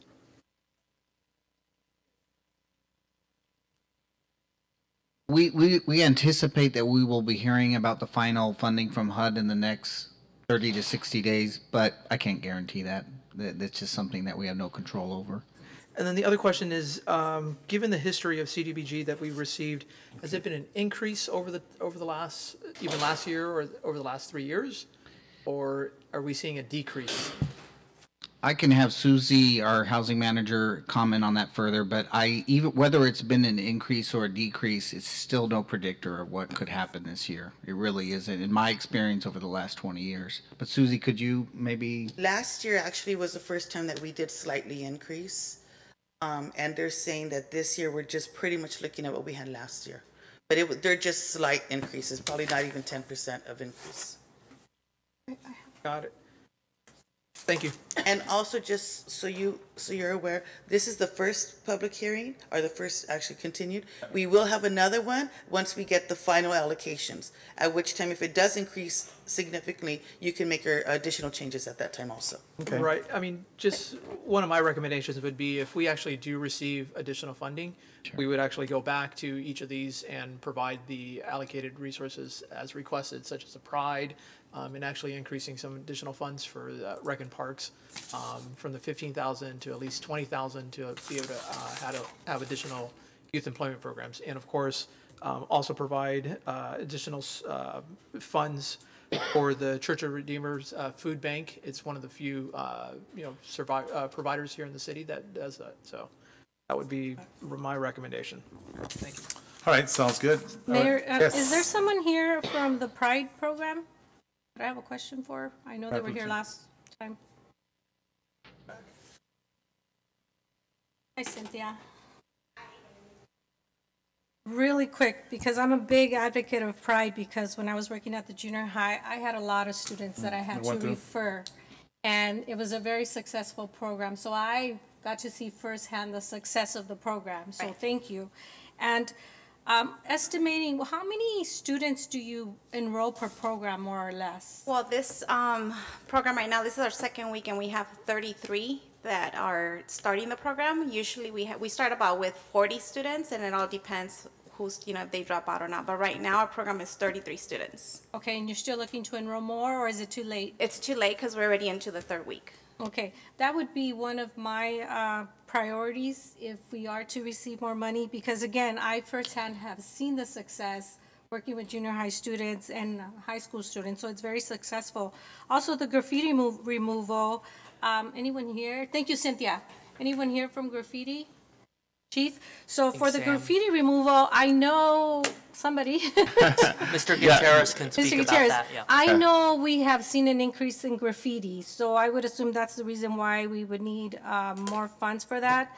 I do know that you guys are quick at getting to the problem, so again, that's another of my, they kind of go hand in hand, the Pride and the graffiti, because these kids that are in this program are the kids that are out doing graffiti, so I think those two programs work really well together, so I would like to see an increase in that if we do get more funds. That would be my request. Thank you. All right, well noted. All right, so at this point, we're going to go ahead and move on. I will go to item 14. Well, we have to make. Oh, so we're going to make option 1 for now? Oh, okay. All Proven. right, go ahead. We're going to, there's a motion. I'll second. Any objections? What's the motion? But not for option Motion number is 1. Option 1. Right. Based on availability of new fund grants coming later, and then we'll discuss then that. All right. Revisit. Right, and okay, second, any objections? See none, so move. All right, so we'll go down to item 14, which is the second reading of ordinance number 1439, entitled Ordinance of the City Council of the City of Baldwin Park, establishing a community choice of aggregation program pursuant to the Public Utilities Code. Who's handling this? This is only on report of officer because it needed to be read aloud into the record. As last time we did have the consultant here to give a presentation, and it was approved on consent calendar. I'll go ahead and make a motion to adopt the ordinance number 1439 entitled An Ordinance of the City Council of the City of Baldwin Park establishing a community choice aggregation program pursuant to the Public Utilities Code. That is my motion. Hello? Motion? Second. Any objections? Seeing none, so move. All right, this point, item number 15, which is the approve and adopt a resolution number 2019-010 entitled a resolution of the City Council of the City of Baldwin Park appointing representatives and alternates and official representative of the city and review appoint members to the established committee. Do you guys want to move this over? Unless Ricardo wants to take them all. Let's move them over. Let's do it. We're going to do all the other ones over. So I just want to do now as well. Does anybody want the foothill? So hold on, Chris. All right. So at this point, we're going to just hold on. So yeah, let's go ahead and bring it back. Okay. So let's go under the communications request by Councilmember Alejandra Avila for City Council discussion and direction to staff the following. Councilmember Avila is requesting the discussion and direction to staff to pursue grant fundings in the amount of $6.6 million and complete the shovel-ready Civic's Grand Park project, including the City Hall frontage area and the city-owned properties across the street from City Hall. That's Councilmember Alejandra Avila. Thank you, Mayor. And as stated here, is to look at grant opportunity, meaning that wouldn't cost the city any money. I've been listening and looking at all the great things Sam and his staff are doing to our city to making sure Baldwin Park is just more beautiful as the days go by. That public art digital display that they're working on, the street improvements, the sidewalks, the lighting. I see how everything's just working hand in hand, and now this new Starbucks building that's being proposed right there on Sterling and Baldwin Park Boulevard. I looked at the project that was proposed a few years back, and yes, $6.5 million is a lot of money. However, it's a beautiful project. There's a lot of trees, and Baldwin Park, although we have a lot of trees, we can never have enough, and enough space for our residents to gather, you know, we can have concerts, we can have dances. I'm going to have Sam show us a little bit more of the plan for the Civic Center Plaza that I think Baldwin Park would really benefit and it would really get on the map.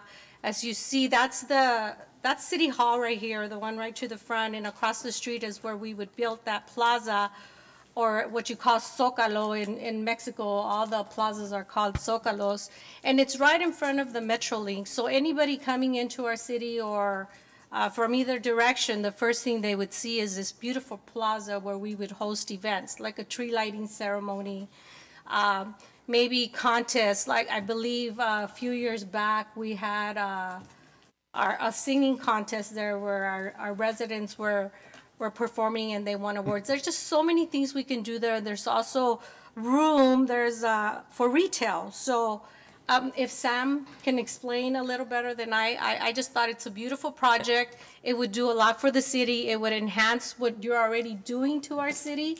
If we can find a way to get grants so we can continue with the beautification of our city, that would just be wonderful. I'm very interested in this project, and I know they worked for over a year and a half trying to put this together.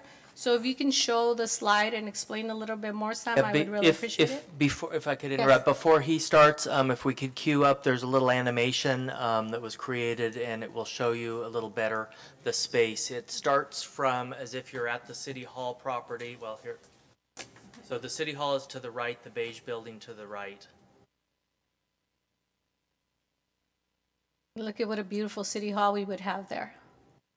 And it would make that cross. Pacific is a very dangerous cross street. We've seen accidents. Just for the Christmas event, a child got ran over just trying to cross right there. So that would avoid all of that there. We can have the tree lighting ceremony. That could be our tree every year that we go out there and gather to light our Christmas tree. And when the train pulls up, they see that beautiful tree. We can host many concerts, activities, artists, poem readers. We can host a lot of things in this park. And then we have the retail space.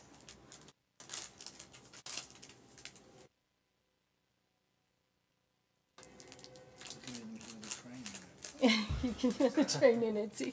Sam, so if you can give us more information on this beautiful project. Sure. Thank you, Councilmember Avila. Thank you. So I prepared a short slide, just one slide, and outlining some of the features of the project. The project covers 3 acres of lot area that encompasses the lots across the street from City Hall and a portion of it within City Hall. The features are a pavilion. This is a raised and covered deck. That's about 810 square feet. As Councilmember Alejandra mentioned, there is retail space proposed, 2 retail suites, and that's about 3,250 square feet. Also at the pavilion, there is a water feature that's proposed there with a wading pool at the base of the pavilion. Also, not really shown on the video or here, but there's a paseo that is proposed that connects Ramona to the plaza. There's some monument signs, as you can see, new City of Ballpark monument signs proposed, wayfinding and directional signage. Those are like the big features.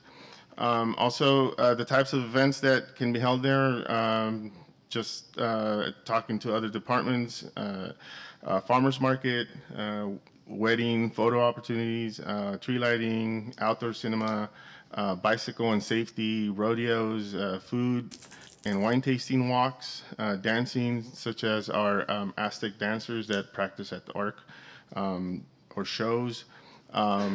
Folks can do their Tai Chi in the morning, poetry readings, job fairs, art shows.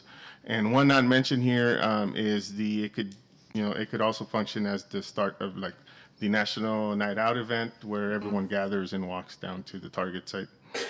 So there's many more. These are just some of the ones that we were brainstorming and came up with. The other thing I want to mention is that the plans and specifications are complete. This is a shovel-ready project.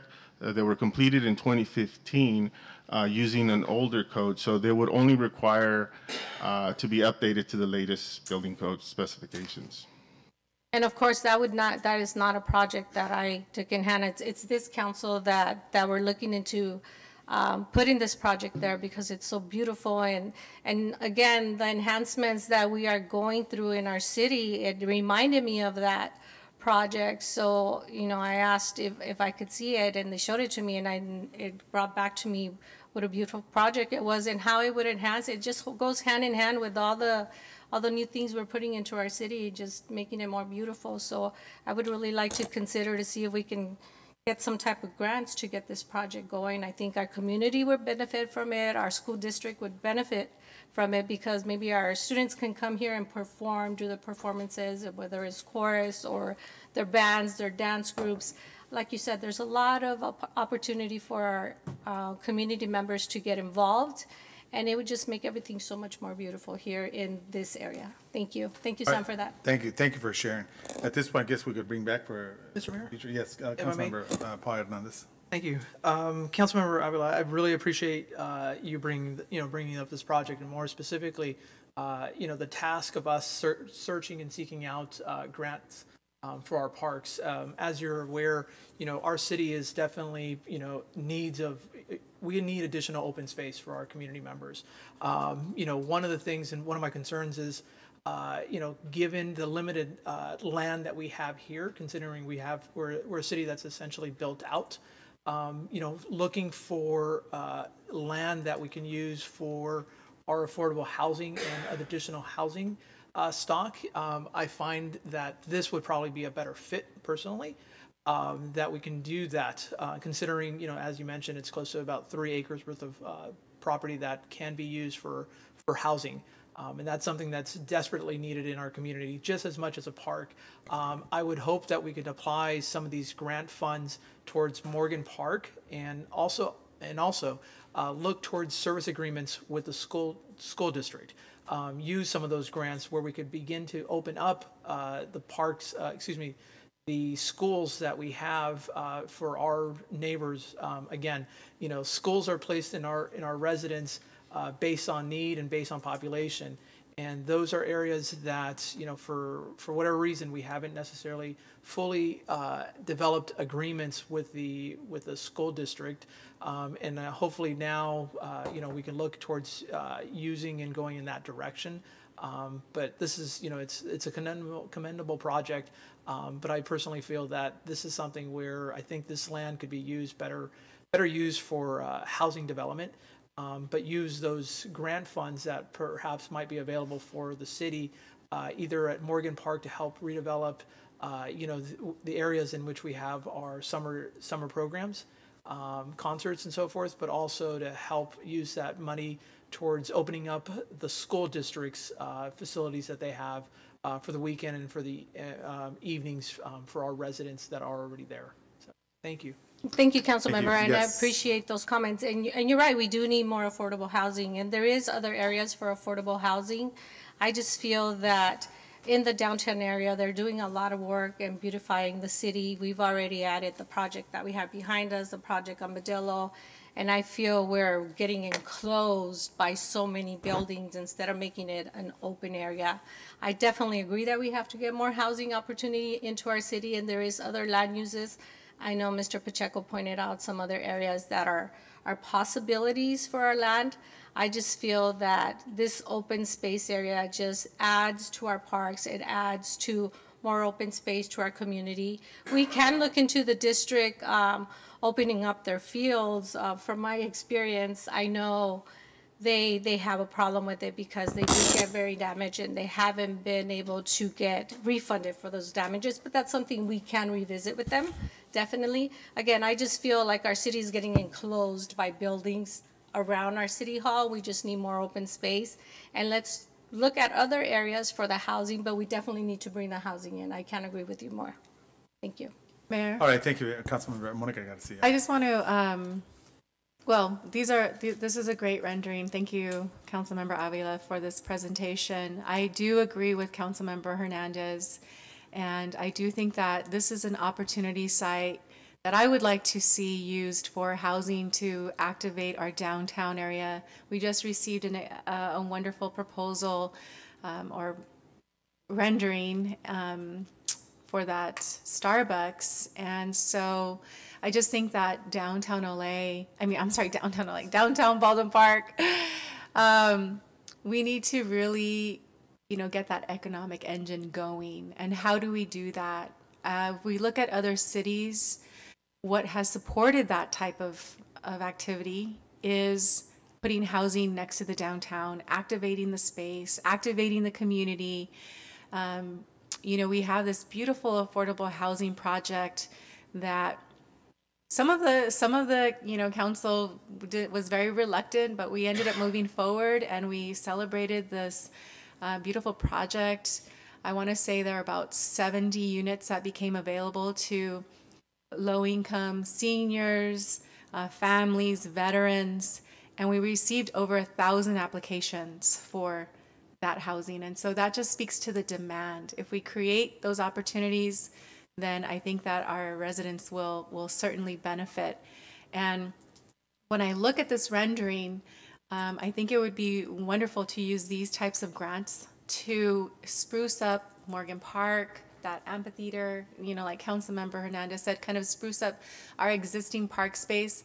And I would absolutely join the effort to collaborate with the school district to open up the fields and make more park space available in our neighborhoods.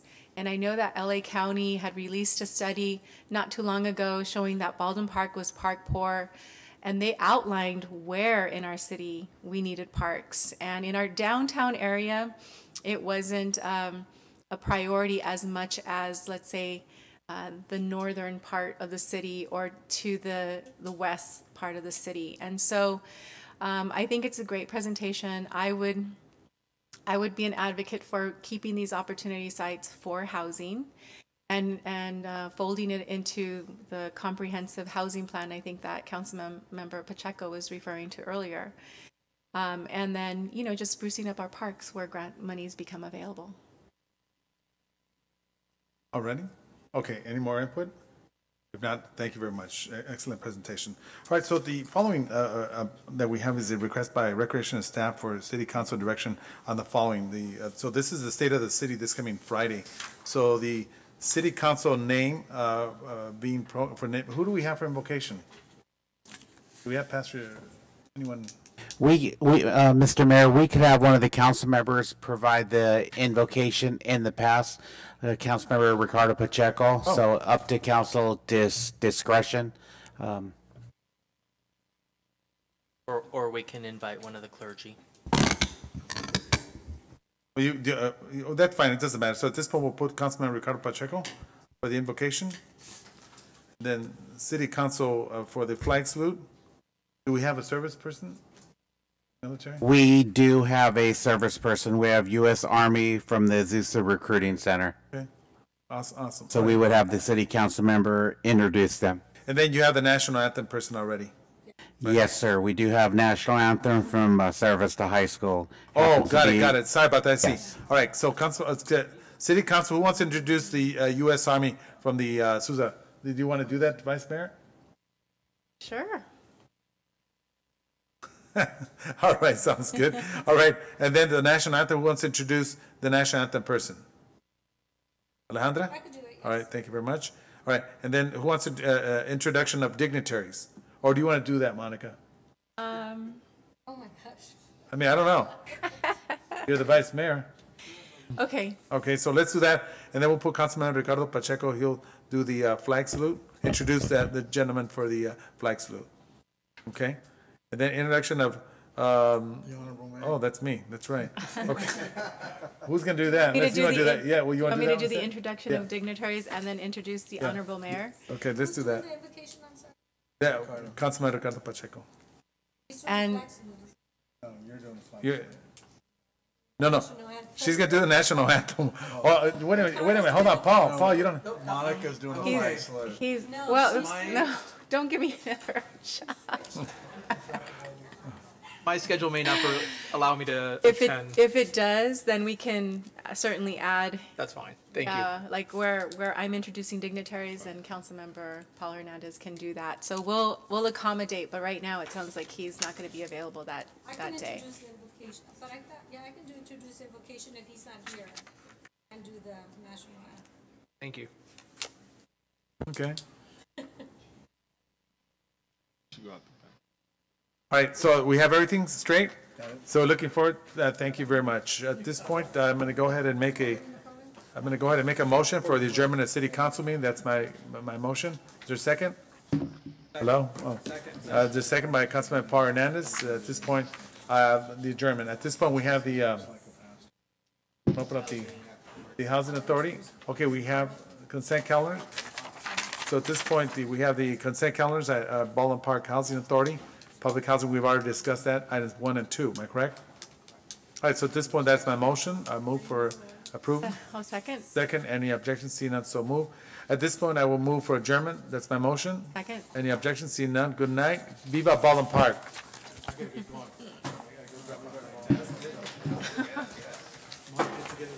Where are you going to drop your taxes off?